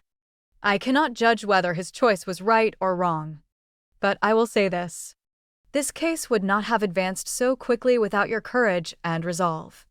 You were never just bait. Lena, you were essential. A hero. Lena closed her eyes. Where is Alex now?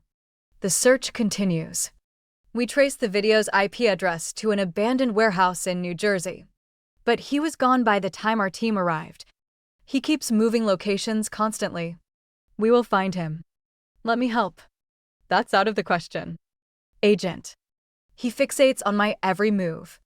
If he sees me acting alone, he will assume the FBI is not nearby. Let me be the bait this time. By my own choice. Agent O'Brien thought for a long time. Are you absolutely certain? Yes. This could cost you your life. I've already lost so much: my wedding, my trust in others, even my faith in my father. If I fail to see Alex brought to justice after all of this, I will have nothing left at all. Agent O'Brien finally relented. We will set up a sting operation. You will not be placed in genuine danger, but we will make it look as though you are acting alone. Alex will take the chance to approach you, and we will move in to arrest him the moment he draws near. Tomorrow night, we will post a message on social media claiming you have returned to your apartment in New York, no longer willing to hide in the safe house. Alex will see it, and he will come. Lena nodded firmly. I'll do it. The sting operation kicked off at 8 o'clock the next evening. Lena returned to her private apartment in a high-rise building in Soho, not the Morrison family's townhouse. As planned, she posted a photo on Instagram. A glass of red wine beside a window overlooking the city skyline, with the caption, "Home. Some battles must be fought on your own ground." Less than an hour later, Alex took the bait. Agent O'Brien spoke to Lena through an earpiece. He just posted a new update on his social media. One line. We'll meet soon. Lena. Lena sat on her sofa, her heart racing yet her expression calm. Does he know exactly where I am? Not the precise address, but his contacts are monitoring the area. We have every surveillance camera in the district under watch. We'll spot him the second he arrives. At 9:15 p.m., a figure was captured on camera loitering in the alley behind the apartment building. He wore a hat and a face mask, but his build and gait matched Alex Walker's. He's here, Agent O'Brien warned. Lena, stay inside the apartment. Do not open the door. We will handle this. No. Lena stood up. I need to speak to him face to face. Ms. Morrison. Agent. He suspects this is a trap. He won't come close if he can't see me. Let me go downstairs and stand at the building entrance. I'm wearing a bulletproof vest, and your men are positioned everywhere. He will focus all his attention on me. And then you move in. After a 30-second pause, the reply came. You have 30 seconds only. Then we make the arrest. Lena took the elevator down and stepped out through the main entrance. The night air was crisp, and the street was nearly empty. She stood beneath the porch light, letting its glow fall across her face. Alex, she called out, her voice carrying on the night breeze. I know you're here. Come out. 10 seconds passed. 20 seconds. Finally, Alex emerged from the shadows beside the building. He had pulled the hood of his black sweatshirt low over half his face, but his eyes, the blue eyes that had once stolen Lena's heart, glinted in the darkness. Lena, he said quietly, you're alone. It's just me. I don't believe you. He took one step forward. I know this is an FBI trap. Then why come? Alex stopped 10 feet away from her. I had to look you in the eyes. I wanted to see what lies behind them. After you destroyed an entire family, I destroyed nothing. Alex, you chose to run a money laundering ring. You chose to harm a minor.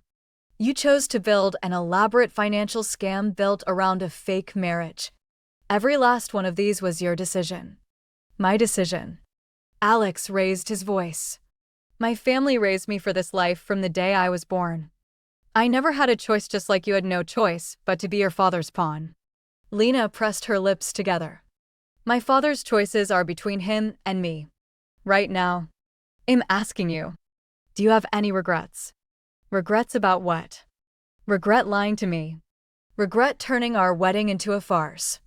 Regret hurting all those women, Brandy, Sabrina, Christina, Danica, and 16-year-old Zoe. A flicker of pain crossed Alex's face.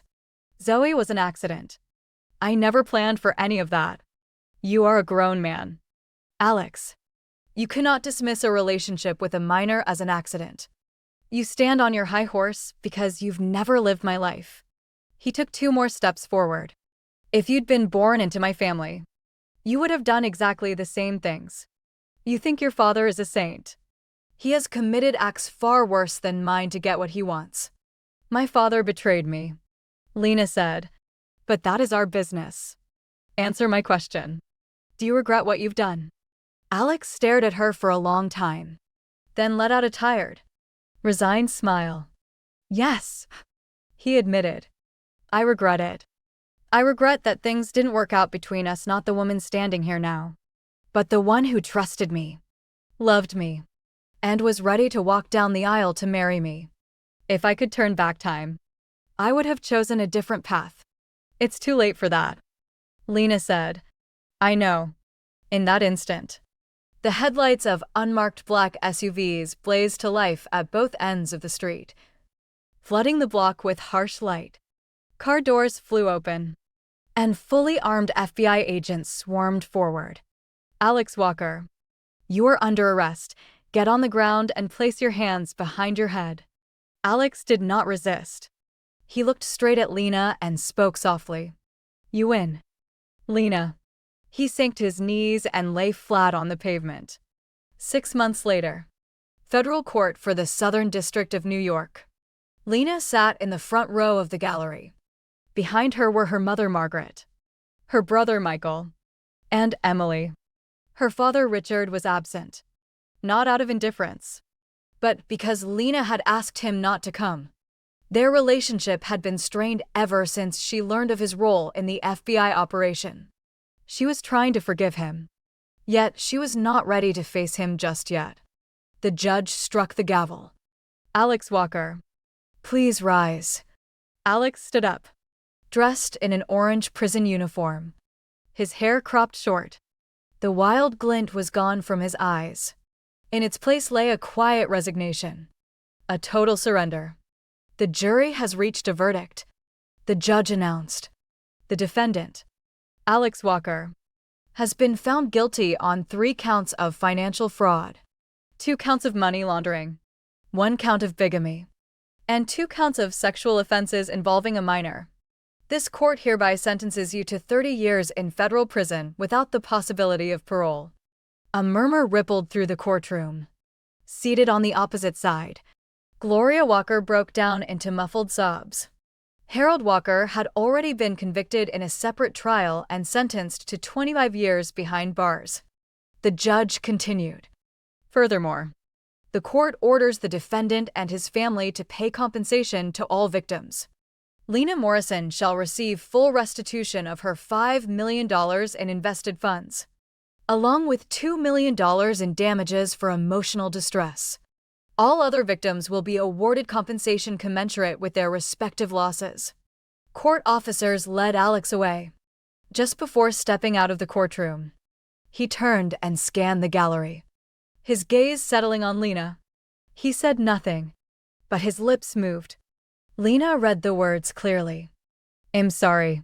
Then he was gone. Lena walked out of the courthouse into bright sunlight.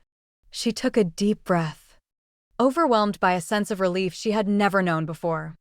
6 months of trials, relentless media scrutiny, endless stress, and sleepless nights, it was all finally over. Her phone vibrated.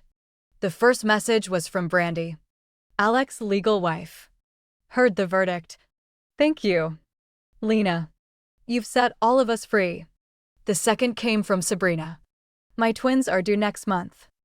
I've decided to raise them on my own. Your advice changed everything for me." The third was from Marcus. "I've started a new life on the West Coast. Thank you for giving me a second chance." The last message was from Agent O'Brien. "The case is officially closed. You did exceptionally well, Ms. Morrison." Lena slipped her phone back into her pocket. Her mother walked over and put an arm around her shoulders. "What will you do next?" Margaret asked. Lena looked out at the spacious plaza in front of the courthouse. Pigeons pecked at food on the ground. Children ran about, and couples strolled leisurely. Life went on here as if the high-profile trial that had shaken New York's high society had never happened. "I'm going traveling," Lena said. "A long journey. Alone. Alone." She nodded. "I need time to rediscover myself, not as Alex Walker's fiancée, not as the Morrison family's daughter, not as an FBI decoy. Just Lena. Simply Lena." Margaret smiled. "I support you." Lena hugged her mother, then stepped onto the street. She did not glance back at the courthouse, the place where she had lost so much. A new road stretched out ahead of her, one she would walk alone. For the first time in a long while, she felt no fear. 6 months later, Lena sat on a beach in Bali, holding a fresh coconut drink. Her skin was tanned a warm wheat tone, her hair grown longer, and her features far softer than they had been a year prior. Over the past 6 months, she had traveled across 7 countries: Thailand, Vietnam, Australia, New Zealand, Fiji, Japan, and finally Indonesia. She stayed for a month in each place, sometimes longer. She had no set itinerary or goals, simply following where her heart led her. Her phone buzzed. It was a text from Michael.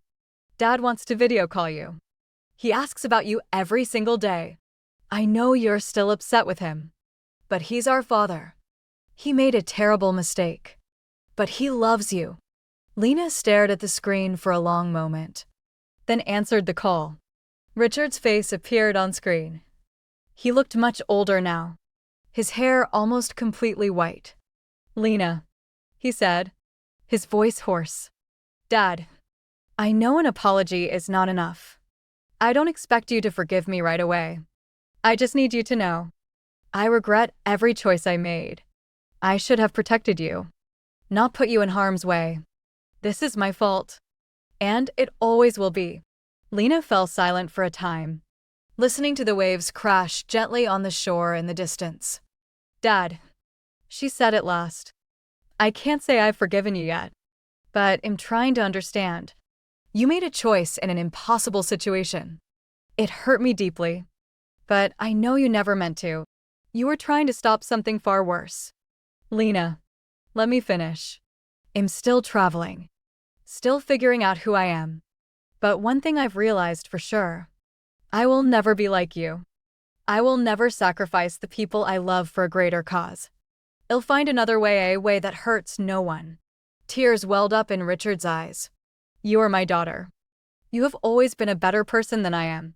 Maybe time will tell." Lena smiled, a genuine smile, the first one she had shared in a very long time. "Dad, I forgive you. Not because you deserve it, but because I refuse to let hatred rule my life. Alex Walker has already taken too much from me. I won't let him take our relationship too." "Thank you, Lena. When I come home, we'll talk properly. A real, honest talk. I'll be waiting." The call ended. Lena set down her phone and gazed out at the ocean. The sun was setting, painting the sky in vibrant shades of orange and pink. Here on this beach, there was no Alex Walker, no FBI, no humiliation from the wedding day, no pain from her father's betrayal. There was only her, and the endless sea. She stood up, slipped off her sandals, and walked barefoot into the shallows. The seawater was cool and refreshing. She closed her eyes, letting the tide wash over her ankles. Then she heard a sound, the laughter of a small girl. Opening her eyes, she saw a little girl of 4 or 5 years old running along the sand, chasing a crab, with her mother walking behind her, laughing happily, watching the pair. A warm feeling spread through Lena's chest. It was not jealousy or sorrow, but hope. Perhaps one day, she would have a family of her own. Perhaps one day, she could laugh as freely as that mother. But that was for the future. For now, all she needed to do was to keep being herself.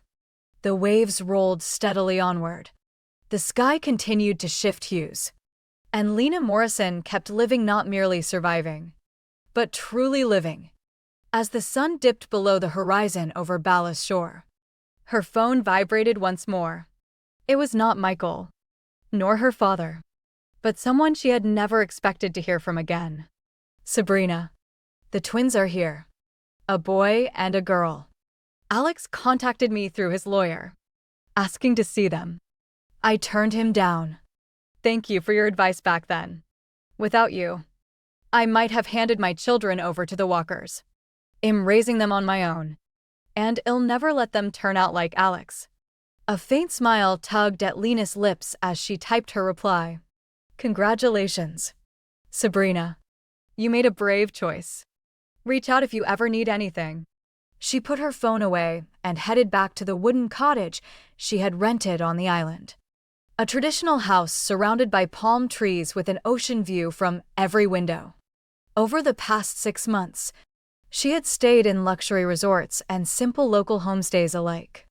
She had come to realize that true peace did not come from opulence, but from freedom, the freedom to live entirely for herself. On a table inside the cottage lay an open notebook. Lena sat down and picked up her pen. Writing down her daily thoughts had become her nightly ritual. At first, she had only jotted down scattered words, but gradually, her entries grew into full journals. It was a way to release all the emotions she had long kept bottled up. Day 67. Bali, she wrote. Today I saw a mother and her young daughter chasing crabs on the beach. The girl's laughter was bright as a bell. Watching them, I found myself wondering, do I want children? When I was with Alex, I thought I did, but that was what he wanted. Not me. Now I need to figure out what I truly desire for my own life. She set down the pen and looked up at the night sky, dotted with far brighter stars than those visible over New York City. Her phone buzzed again. This time, it was Emily. Lena, do you realize today is your birthday? We all thought you'd come back to celebrate. Where are you? Are you all right? Lena was caught off guard. Her birthday. She had completely forgotten.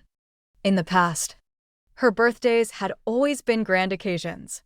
Margaret would host lavish parties attended by half of New York's elite. The previous year, Alex had given her a sports car as a gift. The year before that, he had flown her to Paris for a weekend getaway. She now knew those expensive presents had all been carefully calculated gestures, bought with her own money to win her over. "I'm fine," she replied. "I'm in Bali. I honestly had no idea it was my birthday today. Maybe forgetting the past is the best gift of all." She put her phone aside and walked to the window. In the distance, the lights of fishing boats twinkled across the water. She breathed in the cool night air and made a decision. She would stay for another month. She was not running away. She simply was not ready to return to New York. The city held too many memories, happy, painful, ugly.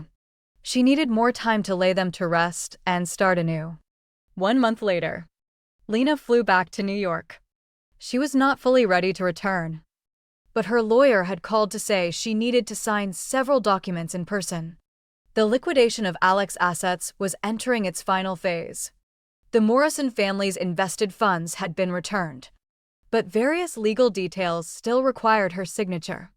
As she stepped off the plane at John F.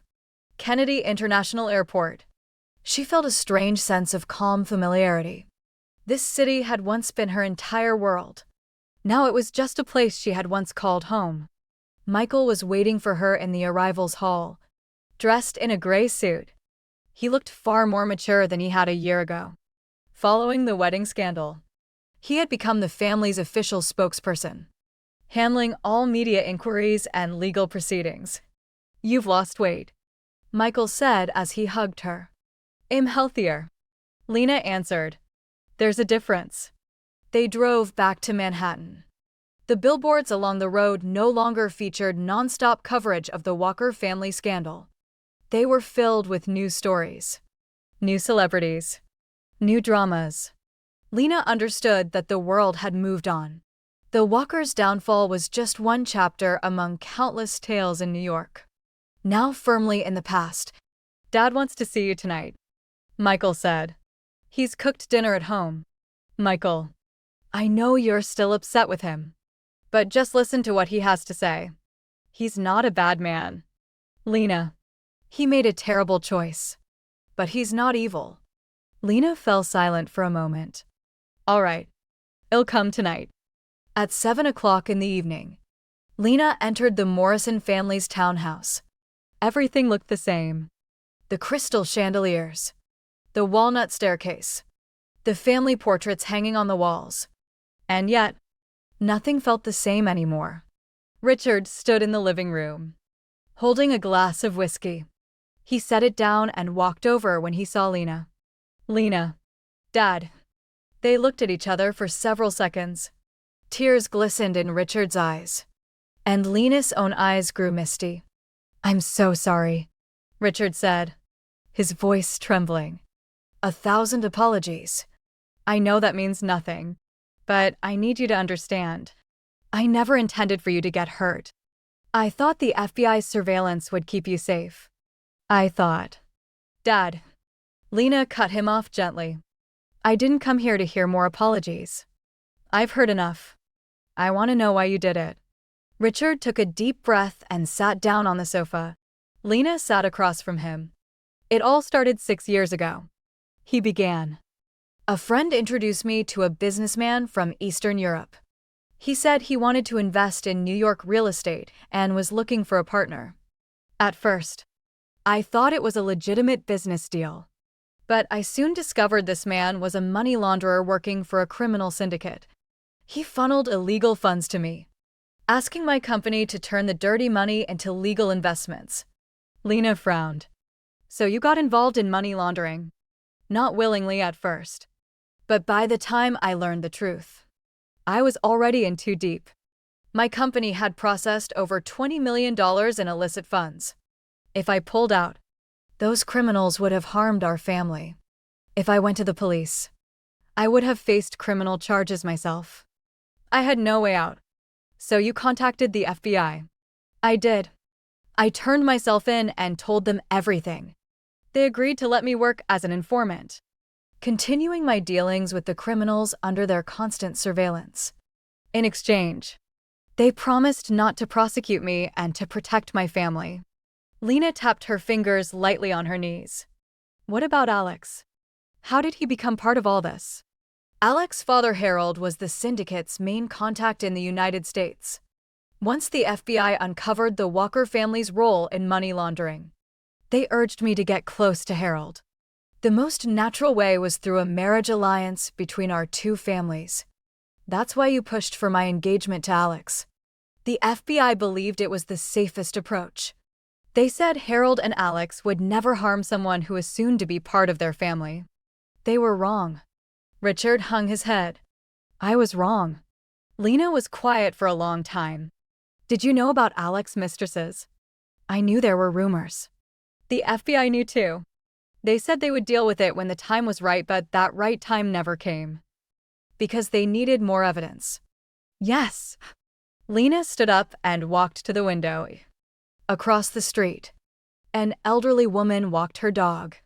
The scene was peaceful and ordinary, yet her heart was in turmoil. Dad, she said, turning back to face him. I still need time. I don't know if I can ever fully forgive you, but I refuse to let this break our bond. You're my father, and I love you. I can feel anger and affection for you at the same time. Richard nodded. I understand. I will come home for good eventually, not today, but soon. Until then, I need you to keep cooperating fully with the FBI. Until the entire case is completely closed. Do it not to redeem yourself, but because it is the right thing to do. I will. Lena walked over and hugged him. It was the first time she had embraced him voluntarily since the wedding disaster. A week later, Lena sat in her lawyer's office, faced with a stack of documents waiting for her signature. Michael sat beside her, while her lawyer, Robert Stern, a man in his 50s, explained each paper one by one. The first document finalizes the settlement of all financial transactions between you and Alex Walker.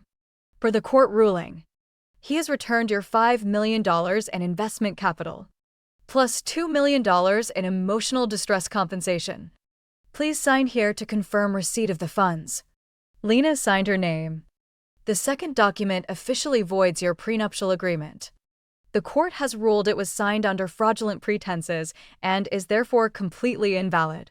Once signed, you will no longer be bound by any of its terms.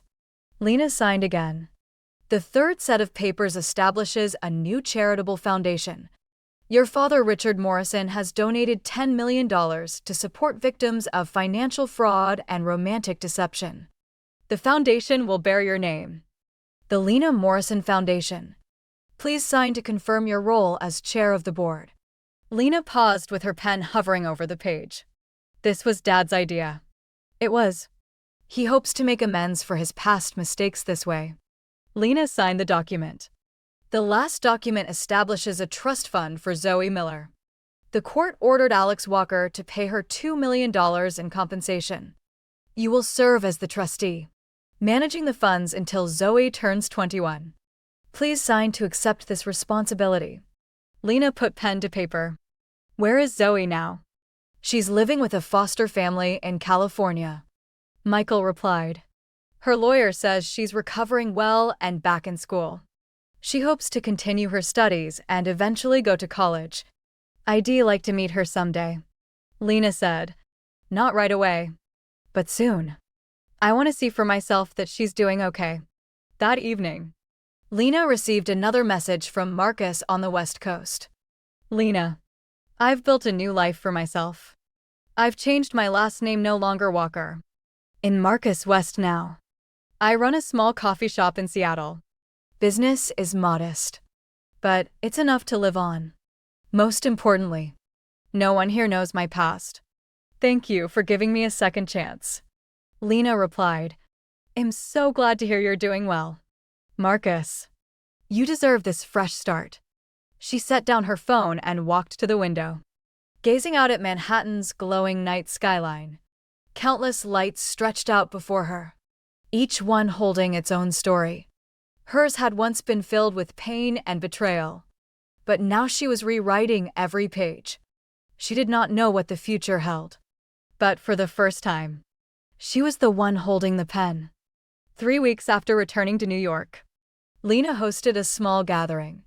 It was no lavish party, just an intimate get-together for everyone who had stood by her through her darkest days. She chose her apartment in Soho, a place she had lived in for 2 years but never once hosted guests. It had originally been intended as her and Alex's marital home, decorated entirely to his taste. Cool color tones, minimalist decor, lacking all warmth and personality. Lena was determined to change that. 3 days before the gathering, she hired an interior designer to remodel the space. Warm lighting, soft plush sofas, and artwork she had collected during her travels adorned the rooms. She stocked the kitchen with fresh ingredients and decided to cook for her guests herself. Her cooking skills were nothing special, but her mother Margaret offered to help. What on earth are you up to? Margaret asked over the phone, sounding amused. Lena Morrison cooking meals for guests. Mom, I'm rediscovering who I am. Maybe I love cooking. Maybe I don't, but I'm going to give it a try. On the day of the gathering, Lena began preparing food early in the morning. Margaret arrived ahead of time, bringing several of her signature dishes: roasted salmon, pasta, and tiramisu. Mother and daughter worked side by side in the kitchen, chatting easily as if all the troubles of the past had never existed. Have you spoken fully with your father? Margaret asked. Yes, many times now. Do you think you'll ever truly forgive him? Lena chopped tomatoes and placed them in a bowl. I'm trying. Mom, do you hate him for what he did? Margaret paused her work. Hate him? No. I was furious. Absolutely furious. But I understand his motives. He truly believed he was protecting all of us. He made a terrible mistake. But his heart was in the right place. I'm still figuring out where my heart stands. Lena said, but I've decided not to let this pain consume me. It did once. On my wedding day. And I won't let it happen again. Guests started arriving at 3 in the afternoon. Michael was first, accompanied by his girlfriend Samantha, a young lawyer whom Lena was meeting for the first time. Next came Emily with her new boyfriend Jared, an architect. Then Agent O'Brien. Lena had invited her, and though the agent had hesitated at first, she had agreed to come. Ms. Morrison, Agent O'Brien said awkwardly upon arriving. I wasn't sure if I should attend a social gathering like this. Call me Lena. Lena smiled. Today there are no federal agents. No criminal cases. No Walker family drama. We're just friends. If you'd like to be. Catherine O'Brien laughed and relaxed. All right then. Lena. The final guest to arrive was Sabrina. Lena had not expected her to come. But here she was, traveling with her 3-month-old twins, a boy and a girl, asleep peacefully in their stroller as they looked curiously around the room. You're brave to travel with 2 infants, Lena said to her. Or foolish, Sabrina replied. We flew for 6 hours. And they cried the whole way. But you came anyway. You once said we all needed a fresh start. I figured that applies to me too. The gathering unfolded in easy, cheerful spirits. Everyone chatted, drank, and ate Lena's homemade food which, admittedly, was nothing remarkable. But no one minded. The twins were passed around from person to person, everyone cooing and pinching their tiny cheeks affectionately. Catherine O'Brien sat in a chair on the balcony, admiring the city view. Lena walked over with 2 glasses of wine and handed one to her. "Thank you." Catherine took the glass. "To be honest, this is the first time I've become friends with someone connected to a case I worked on. You've never invited case victims to your gatherings before. No one quite like you." Catherine turned to look at Lena. "Do you realize how different you are?" "In what way?" "Most people in your situation simply try to move on and survive. But you fought back. And you won." Lena took a sip of wine. "Did I really win? Alex is in prison. His parents too. And the Walker name is gone for good. But I lost a whole year of my life. I lost my faith in marriage. I nearly lost my family too. But you didn't," Catherine said firmly. "You're here now, surrounded by your loved ones. You're hosting friends, cooking meals, living your life. That is what winning means." Lena chuckled. "Agent O'Brien, are you always this philosophical?" "Only on special occasions."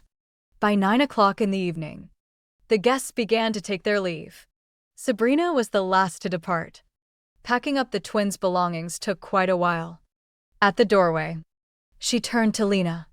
"Alex asked me to pass a message along to you." Lena's smile faded. "What is it?"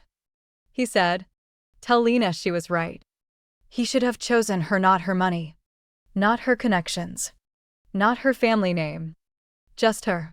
If he could go back and do it all over again, that's the choice he would make." Lena fell silent for a long moment. "Thank you for telling me. But I don't need his apologies anymore. I let all of that go a long time ago." Sabrina nodded and pushed the stroller out the door. Lena closed the front door and leaned against it.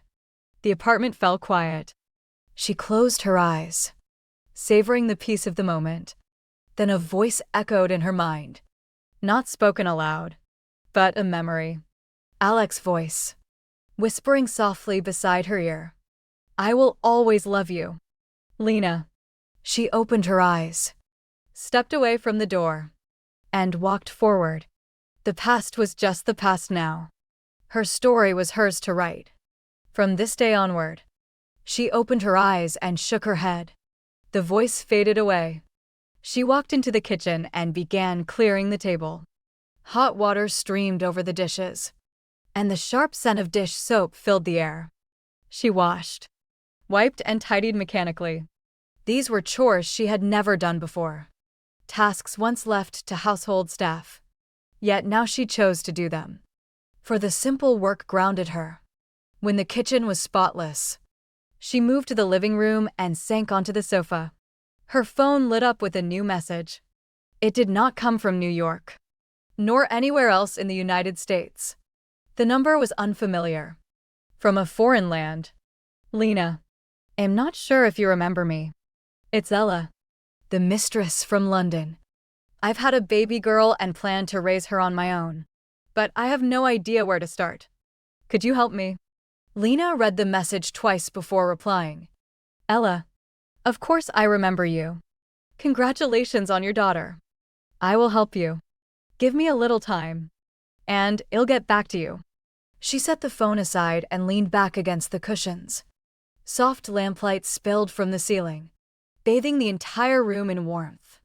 In this apartment, once saturated with memories of Alex, Lena finally found a peace she had never known. It was not because all troubles were resolved, but because she now knew she was strong enough to face whatever lay ahead. On her wedding day, she had thought her world had ended. In truth, it had only just begun.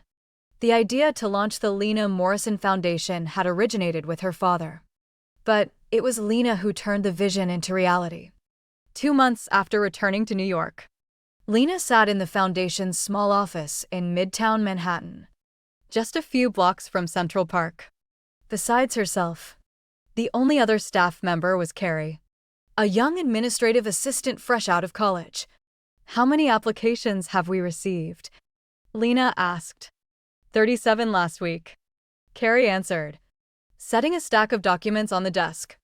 Most come from across the country, victims of financial fraud, romantic scams, and domestic violence. Some seek legal aid, others financial support, and many just need someone to listen. Lena started going through the applications. Each file held a unique story of people deceived, exploited, and abandoned. Some tales echoed her own painful past. Helen Parker, 42, from Columbus, Ohio. She met a man on a dating site who claimed to be a successful businessman. Over 6 months, she gave him her entire life savings of $200,000. She later discovered he was a con artist who had swindled at least 10 other women using the same scheme. She lost her home and her job, and now lives in her sister's basement. Lena marked the file. We need to contact her immediately. Offer legal assistance and financial aid. Here's another one, Carrie said, handing over another form. Zoe Miller. She's applied for our scholarship to cover university tuition. Lena paused. Zoe. Let me see. The application was brief. Zoe Miller, 19. Resident of California. She hoped to attend the University of California, Los Angeles. But the tuition was far beyond what her foster family and personal savings could cover. Lena picked up the phone and dialed the number listed on the form. The line rang 4 times before a young woman answered. Hello. Zoe Miller. That's me. Who is this? My name is Lena Morrison. You may have heard of me. There was a beat of silence. You're the woman who was engaged to Alex. I am.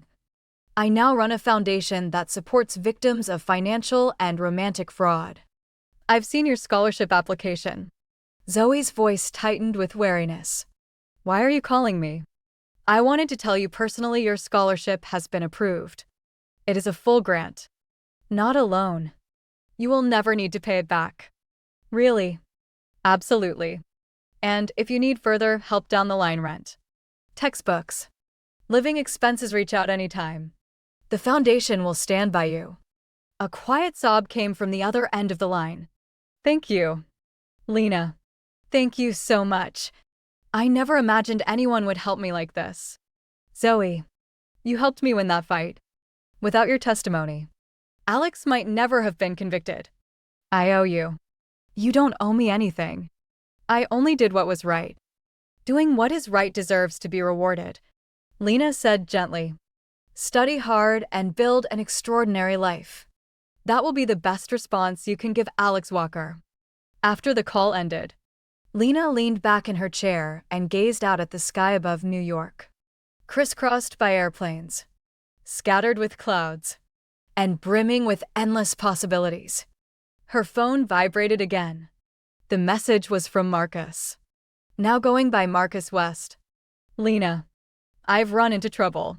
One of my father's former business partners tracked me down, demanding unpaid debts. I think he's threatening me. Lena sat up straight. Have you contacted the FBI? No. I don't know if I should. I want nothing more to do with that world. Marcus, you have to reach out to them. These people will not leave you alone just because you stay silent. You testified against them and helped put them behind bars. They will seek revenge. Marcus was quiet for a long while. You're right. I'll get in touch with Agent O'Brien. Do you want me to come with you? No. I need to handle this on my own. I can't keep relying on you. It's time I learned to protect myself. Lena smiled. That sounds like the Marcus I know. 3 months later, the foundation hosted a fundraising gala at a Manhattan hotel, welcoming 300 guests including business leaders, politicians, journalists, and several beneficiaries of the foundation's work. Dressed in a deep navy evening gown, Lena stood center stage before a silver microphone. A year ago, she began, I stood at a wedding altar, ready to marry a man I believed loved me. I later learned it was all a lie. His love was a lie. His promises were lies. And his entire plan was built on deceit. The crowd fell silent. In that moment, I thought my world had ended. I believed I would never trust anyone again. That my life was ruined forever. Lena paused and scanned the audience. Her parents sat in the front row.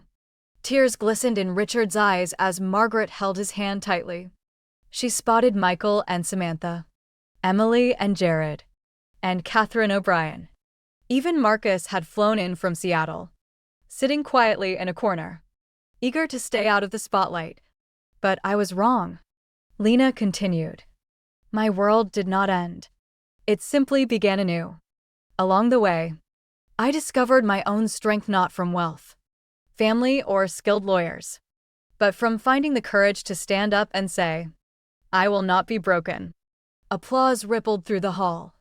The mission of the Lena Morrison Foundation is to help those who have been deceived, exploited, and betrayed find their inner strength. We do not merely hand out money. We provide tools, legal aid, counseling, and educational resources. We help people rebuild their lives, just as I rebuilt mine. Lena took a deep breath. Tonight, I have a special announcement. Our first official program, the Rebirth Initiative, is launching today. We will offer comprehensive legal support and counseling to 100 victims of financial and romantic fraud.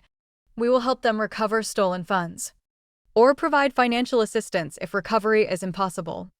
We will repair damaged credit histories, help them find jobs and housing, and guide them toward a new direction in life. The applause grew louder. Thank you for your support. Thank you for believing in me. Most of all, thank you for helping me believe in myself. After the gala, Lena stepped out onto the hotel terrace to admire Manhattan's night skyline. Richard joined her, holding a glass of champagne. Your mother and I are so proud of you, he said. Thank you, Dad. Have you forgiven me? Lena looked at him. As I've said before, this is not about forgiveness. It is about choosing how to move forward. I choose to walk ahead with you in my life, not without you. Tears welled in Richard's eyes. That is the greatest gift you could ever give me. They stood side by side, watching the twinkling lights of the Empire State Building in the distance. You know, Dad, Lena said, I once thought happiness meant finding someone to love me. Now I understand. Happiness is finding yourself. 6 months after the Rebirth Initiative launched, Lena received an unexpected invitation summons from the White House. The work of the Lena Morrison Foundation had drawn nationwide attention, and the president's office invited her to a summit on consumer protection and financial fraud. Are you going? Michael asked. Lena sat in her office, holding the invitation. I'm not sure. It's an incredible opportunity, but I'm no politician. I'm just a woman who fought back after being betrayed. Michael finished for her. That is exactly what they need. Not polished politicians, but an authentic voice. Lena thought for 3 days before accepting the invitation. On the day of the summit, Lena wore her tailored charcoal gray suit and stood in the White House reception hall, surrounded by politicians, consumer advocates, and financial regulators. She was the only ordinary citizen present, with no political career, legal background, or official title. Yet, as she stepped onto the podium, a strange calm settled over her. Fraud is not an abstract concept. She addressed the crowd. It is not just a number on the news or a document in a courtroom. Fraud is when someone looks you in the eye, says they love you, and stabs you in the back all the same. The audience fell silent. I lived through this nightmare. My fiancé plotted to steal my fortune. He kept 5 mistresses at the same time. He impregnated a minor and locked her away. He thought he was untouchable, protected by his wealth, his lawyers, and his family name. Lena's voice grew firmer. But he was wrong. He was caught not because I was clever, nor because my legal team was exceptional. He underestimated one thing: the strength of a woman who has been betrayed. When he thought I had crumbled, I stood tall. When he expected me to retreat, I fought back. Applause erupted. We're here today to discuss how to prevent financial fraud. My answer is simple. Education. We must teach everyone, men, women, young and old, to recognize the warning signs. We need better reporting systems, so victims no longer fear speaking out. We need stricter laws, so fraudsters face true consequences for their crimes. Lena paused. Most importantly, we must change how we talk about fraud. When a woman is deceived by her fiancé, do not ask why she did not see it coming. Ask why he chose to deceive her. When a family loses everything to a scam, do not question how they could be so foolish. Ask what we can do to stop another family from suffering the same fate. A long round of applause filled the hall. After she stepped down from the stage, a government official approached her. Ms. Morrison, your speech was powerful. The president would like to meet with you. 10 minutes later, Lena sat in the Oval Office across from the president, a man in his 60s with graying hair and sharp eyes. Ms. Morrison, I have read your foundation's reports. The president said, in the past 6 months, you have helped over 300 people. That is remarkable. Thank you, Mr. President. I am planning to establish a National Consumer Protection Task Force, and I would like you to join us. Lena was stunned. Me? I am not a lawyer, nor an economist. You are a survivor of fraud. You understand the needs of victims better than any expert. I need your voice. Lena thought for a moment. I will need to discuss this with my family. This is not an easy decision. The president smiled. Of course. But remember this. You do not need to become someone else to change the world. You are enough exactly as you are. Back in New York, Lena gathered her family and team to discuss the offer. A White House task force. Michael said, "This is an extraordinary opportunity. It also brings immense responsibility." Margaret added, "Do you think you can handle it?" Lena looked at her parents. "I'm not certain. But I have learned one thing. When opportunity knocks, I choose to open the door and see what lies ahead." Richard nodded. "Whatever you decide, we stand with you." Lena turned to Carrie. "What do you think?" Carrie grinned. "I think you should go. Not because you have to, but because you have the power to change so many lives." Lena took a deep breath. "Very well. I accept."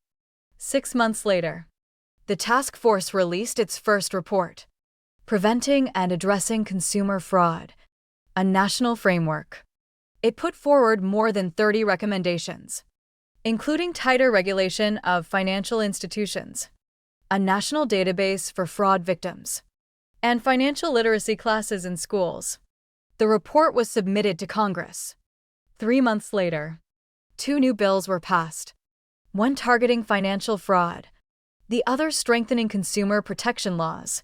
Lena sat at the White House press conference, watching journalists raise cameras and microphones as the president stood on stage with the report in hand.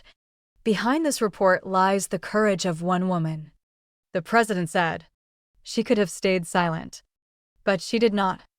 She could have stepped back, but she chose to stand up, fight back, and lift up others who shared her pain. Lena Morrison, we thank you. Lena rose to her feet as the room erupted in applause. In that moment, she thought of the Lena who once stood at the wedding altar, dressed in white, walking blindly into a trap filled with trust and hope. That woman was gone. In her place stood a new Lena, no longer ruled by fear, no longer defined by betrayal, but someone capable of changing lives for the better. She smiled, a quiet, confident smile. She knew her best days were still ahead. 2 years later, Lena stood before a sleek modern building of glass and steel in Lower Manhattan, not far from Battery Park. A bronze plaque hung above the main entrance. Lena Morrison Rebirth Center. The ribbon-cutting ceremony was scheduled for 10 o'clock in the morning. It was only 9:30. Yet more than 100 people had already gathered in the plaza outside. Journalists, politicians, foundation staff, and beneficiaries of the Rebirth Initiative. Alone in her third-floor office, Lena looked down at the crowd through the floor-to-ceiling windows. She wore a simple white dress, her hair pulled back neatly, and pearl earrings gifted by her mother. Her expression was calm, not cold, but filled with profound peace. The door opened, and Michael walked in. "Are you ready?" he asked. "I've been thinking about something," Lena replied, not turning around. "Alex has been in prison for 3 years now, with 27 more years left to serve. Sometimes I wonder, if none of this had ever happened, where would I be today?" "You would be married to a con man," Michael said plainly. "You would have lost your trust fund and become entangled in the Walker family's money laundering ring. You might have unwittingly taken part in criminal activity and ended up standing in court alongside Harold, Gloria, and Alex, not as a victim, but as a defendant." Lena turned to face her brother. "Do you truly believe that?" "I see an even darker reality," Michael said, stepping to the window beside her. "Lena, that failed wedding was not the lowest point of your life. It was your turning point. Without it, you would not be standing here now." "You're right." Lena gazed up at the sky. "I just sometimes wonder, if he had been honest, if he had chosen me over his schemes, what might we have become?" "He would have turned into his father," Michael said. "And you would have lost yourself." Lena fell silent, then smiled. "You're right. Let's go down." At 10 o'clock sharp, Lena stood on the podium outside the Rebirth Center, facing hundreds of familiar and unfamiliar faces. She spotted her parents in the front row, hands clasped tightly together. Emily stood with her fiancé. Emily was getting married, and Lena would be her maid of honor. Catherine O'Brien stood nearby in a blue dress with her partner. Sabrina was there too. Her twin children, now over 2 years old, sat in their stroller munching on cookies. Also present were Brandy, Alex's ex-wife, who now worked for a non-profit supporting domestic violence victims, along with Christina and Danica, each with their own children. Even Marcus West was in the back row. The former Walker kept to himself, but Lena's eyes found him, and she offered him a gentle smile. 2 years ago today," Lena began, "I sat on a beach in Bali, watching the sunset. I had just finished 6 months of travel across 7 countries, staying in 7 different places and meeting hundreds of strangers. During those months, I learned to cook, to surf, and to enjoy my own company. Most importantly, I got to know someone new, myself." The crowd grew quiet.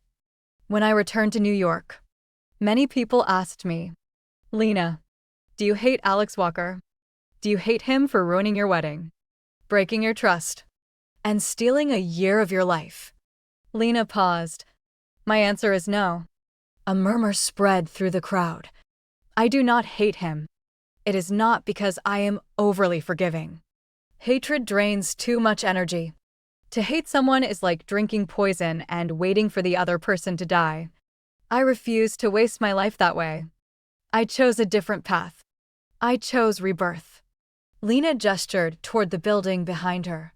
This structure began as a dream, a safe haven for victims of financial fraud and romantic deception. Today, that dream is real.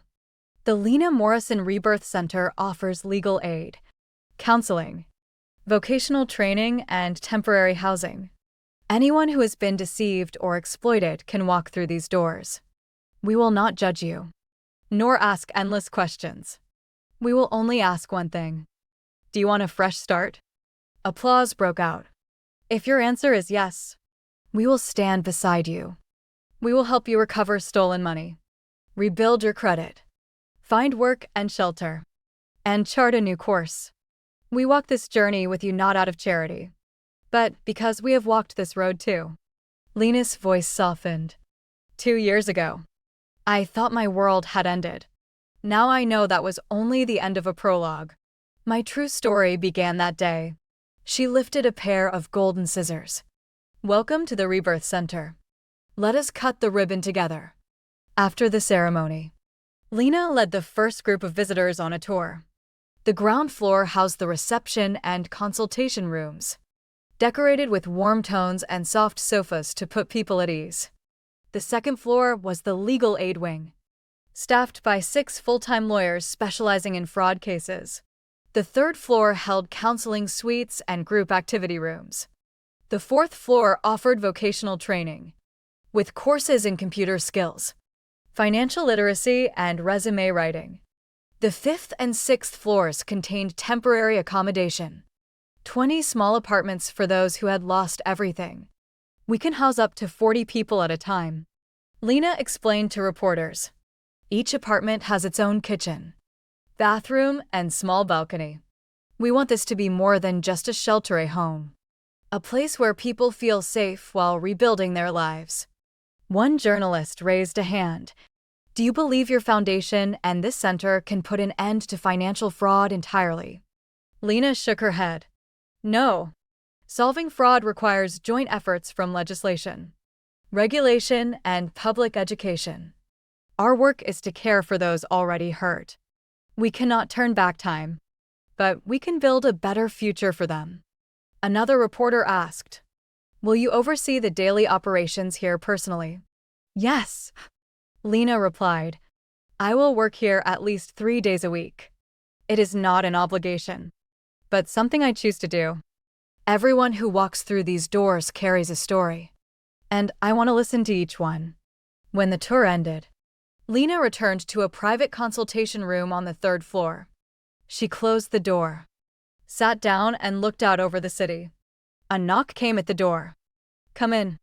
The door opened, and a young woman stepped inside.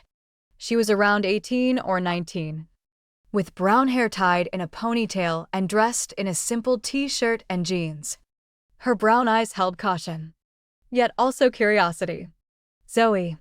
Lena stood up. Zoe Miller nodded. I heard about the ribbon cutting today and wanted to come see the center.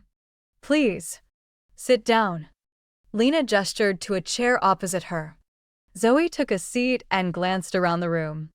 It's beautiful here. Thank you. Lena studied the young woman. More than 2 years had passed, and the frightened teenager once trapped in a facility in Florida was gone. In her place stood a growing, confident young adult. How is life at UCLA? Wonderful. I'm majoring in psychology. A faint smile touched Zoe's lips. I want to help people who have endured trauma, just like you helped me. Warmth filled Lena's heart.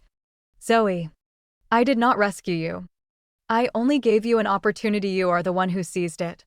If you hadn't given me that chance, I might still be trapped in that place. Or worse. Zoe's voice dropped. Alex's lawyers tried to contact me. They wanted me to sign a statement claiming my relationship with him was consensual, offering me $500,000 to lie. Lena's brows drew together. Did you sign it? Absolutely not. Zoe's gaze turned firm. He must face the consequences of his actions. I will not lie for money. Lena leaned back in her chair, looking at Zoe and seeing a reflection of herself. Unyielding, unafraid to stand her ground, ready to fight for what is right. Zoe, Lena said, I'd like you to work at the Rebirth Center. Not full-time, since you're still studying, but as a part-time counselor. You can talk to others who have been through similar pain and share how you found your way forward. Zoe's eyes lit up. You really mean that? I do. And I hope you will accept. Lena walked to the window. You see, this center is more than a building. It is an idea, the belief that everyone deserves a fresh start. But ideas need real people to bring them to life. You are one of those people. Zoe stood up. I accept. I'd love to. They shook hands. In that moment, Lena felt a deep sense of wholeness. She had not merely accomplished something. She had embarked on a new journey, one free of revenge, pain, and attachment to the past. A journey rooted in help, hope, and the future. That evening, Lena returned to her apartment in Soho. She changed out of her dress into comfortable loungewear and settled on the sofa. Her phone was flooded with messages of congratulations, questions, and thanks. She replied to a few, then set the device aside. She picked up the remote and turned on the TV. CNN was broadcasting coverage of the Rebirth Center's opening. Her face appeared on screen, her voice echoing through the room. 2 years ago, I thought my world had ended. Now I know that was only the end of a prologue. My true story began that day. She switched off the television. Silence filled the room. Closing her eyes, she listened to the sounds of the city. Distant sirens, traffic on the streets, neighbors talking. New York never truly slept, but its noise had long become a gentle backdrop to her life. Her thoughts drifted far away. The beaches of Bali, the neon lights of Tokyo, the Sydney Opera House, the turquoise lagoons of Fiji. These were the places she had escaped to in her darkest hours. The places where she had rediscovered herself. The doorbell rang. Lena walked to the entrance and peered through the peephole. Michael stood outside holding a bottle of champagne. She opened the door. "Are you alone?" "Samantha's at home. I wanted to share a drink with you." Michael stepped inside and set the champagne on the table. "You were amazing today." Mom cried. And Dad nearly did too. They always get emotional. Lena laughed. Michael uncorked the bottle and poured 2 glasses, handing one to her. "To Lena Morrison, founder of the Rebirth Center, White House Task Force advisor, my sister, and the strongest person I know." They clinked their glasses. "Michael," Lena said after taking a sip, "do you remember the wedding day?" "How could I forget? What if Sabrina had not spoken up that day? What if I had gone through with marrying Alex? Where do you think I would be now?" Michael thought carefully. "Trapped in a gilded cage. You would have wealth, fine clothes, and endless parties. But you would lose your soul. Little by little. Each day you would shrink, grow quieter, lose pieces of yourself until one day, you look in the mirror and no longer recognize the woman staring back." Lena nodded. "I think you're right. But you took the harder path," Michael said. "A path that demanded courage. One most people would never dare to walk. That is why you are where you are today. And I could never have done it alone." Lena replied, "If you hadn't connected me with Sabrina, built my legal team, or stood by me through everything, I would not be here. You might not have done it alone," Michael admitted. "But you were never truly alone." They finished their drinks. Michael prepared to leave, then turned back at the door. "Lena, there's something I've always wanted to ask you." "What is it?" "Do you still believe in love? Real love. Not the fake kind Alex gave you." Lena fell silent for a long time. "I don't know," she said finally. "But I want to believe again. Maybe one day, when I am no longer afraid, when I know I am strong enough to bear hurt once more. Perhaps then I will take a chance again. Whoever that man is will be very lucky," Michael said. He left. Lena closed the door and leaned against it. Her gaze fell on a painting hanging in the living room, bought during her travels in Bali. It depicted a woman standing on a cliff overlooking a vast ocean. The figure was small against the endless water, yet her posture held no fear, only quiet anticipation. Lena walked to her bedroom and lay down. Ceiling lights cast soft light across the room. She closed her eyes and thought of tomorrow, the days after, and all that lay ahead. The Rebirth Center, the foundation, hundreds of people relying on her. Her family, there was still so much work to do. But for tonight, she needed only one thing: sleep. Not the restless sleep of escape, nor the exhausted sleep of burnout, but peaceful, content rest. Looking forward to a new day, she rolled over and pulled the covers up around her. Outside, Manhattan's lights continued to twinkle. The city never slept. But Lena Morrison could. She had learned to find calm amid storms. strength amid ruins, and new beginnings amid endings. 3 years later, Lena stood in a courthouse corridor holding a folder, dressed in a sharp navy suit with her hair neatly combed back. Time had made her more mature and self-assured. The courtroom door opened, and a bailiff stepped out. The sentence reduction hearing for Alex Walker is about to begin. All relevant parties, please enter. Lena took her seat in the front row of the gallery beside her family. Alex was led into the room in an orange prison uniform. His hair was cropped short, and wrinkles and gray stubble marked his face. More than 3 years behind bars had aged him greatly. Not for the better, but simply worn down by time.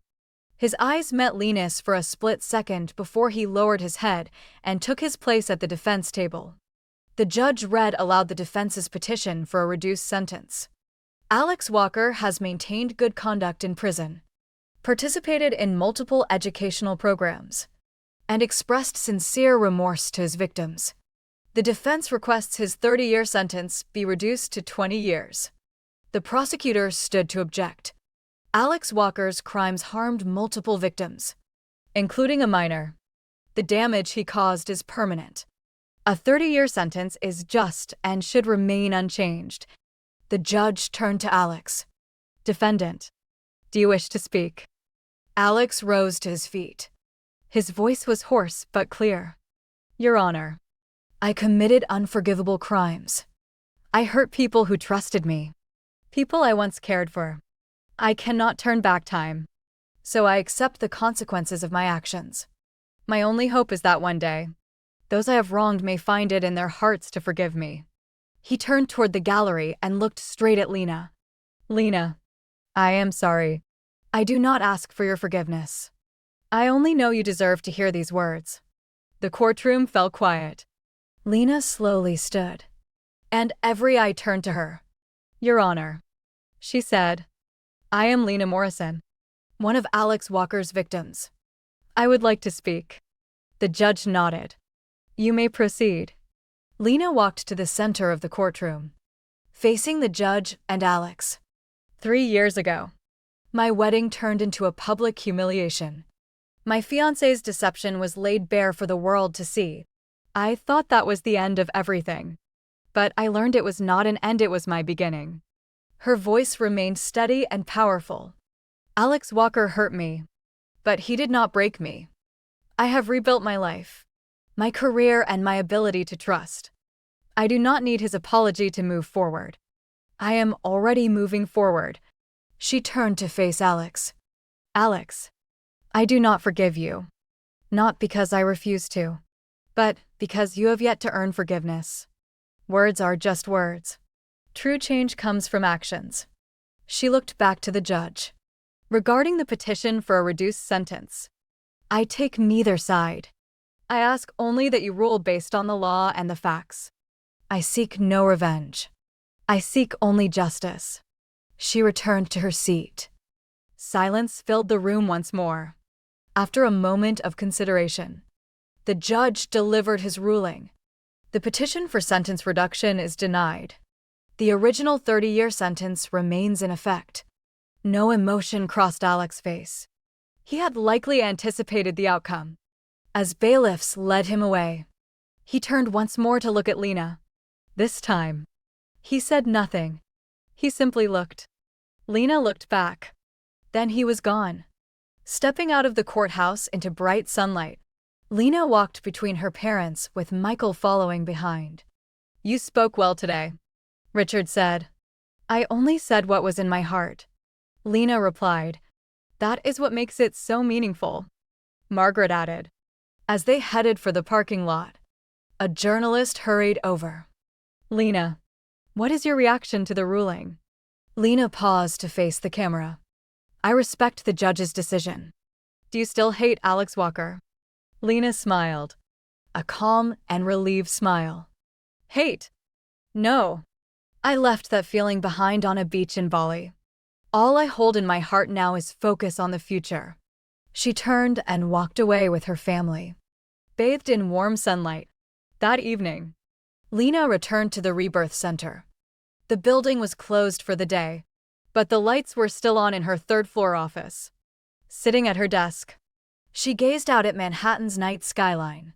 She thought of Sabrina's twin children, now 3 years old and speaking full sentences. She thought of Zoe, set to graduate from UCLA in a year's time and planning to join the center full-time as a counselor. She thought of Brandy, happily remarried to a man who truly loved her. Christina and Danica had also built new lives for themselves. Marcus had opened a second branch of his coffee shop. Her parents' relationship continued to heal.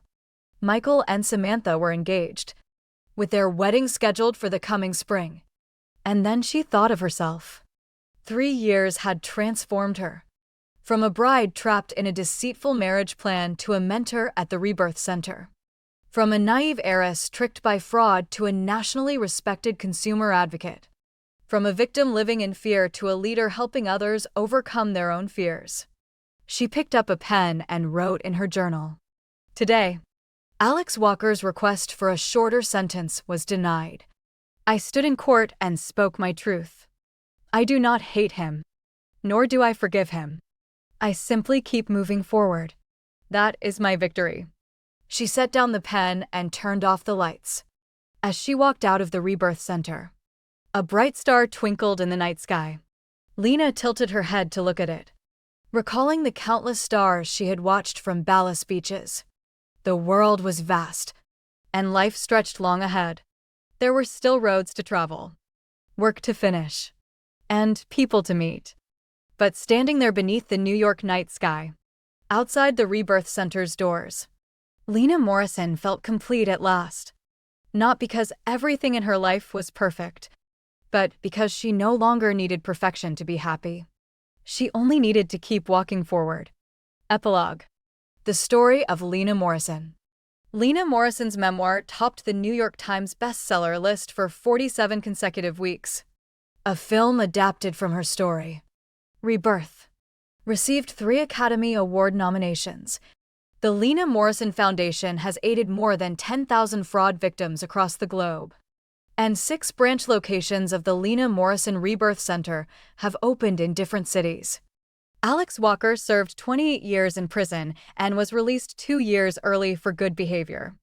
After his release, he moved to a small town and lived a quiet life, never contacting Lena or his children again. Sabrina's twins grew up to become a lawyer and a doctor. They knew of their father's past, but chose to define their own identities. Zoe Miller became the chief counselor at the Rebirth Center and published a memoir about healing from trauma. Marcus West's coffee chain expanded across the West Coast. He never married, but adopted 2 children. Richard and Margaret Morrison serve as honorary directors of Lena's Foundation. Michael Morrison and his wife Samantha have 3 children, remaining Lena's closest family.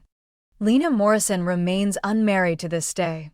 It is not that she no longer believes in love. She simply has not yet met someone who makes her willing to give up her independent life. She once said, "I do not need marriage to prove my worth, nor a man to complete my story. My story is already whole on its own." Still, she adds, "If love finds me again someday, I will open my heart once more." This is not naivety. It is courage.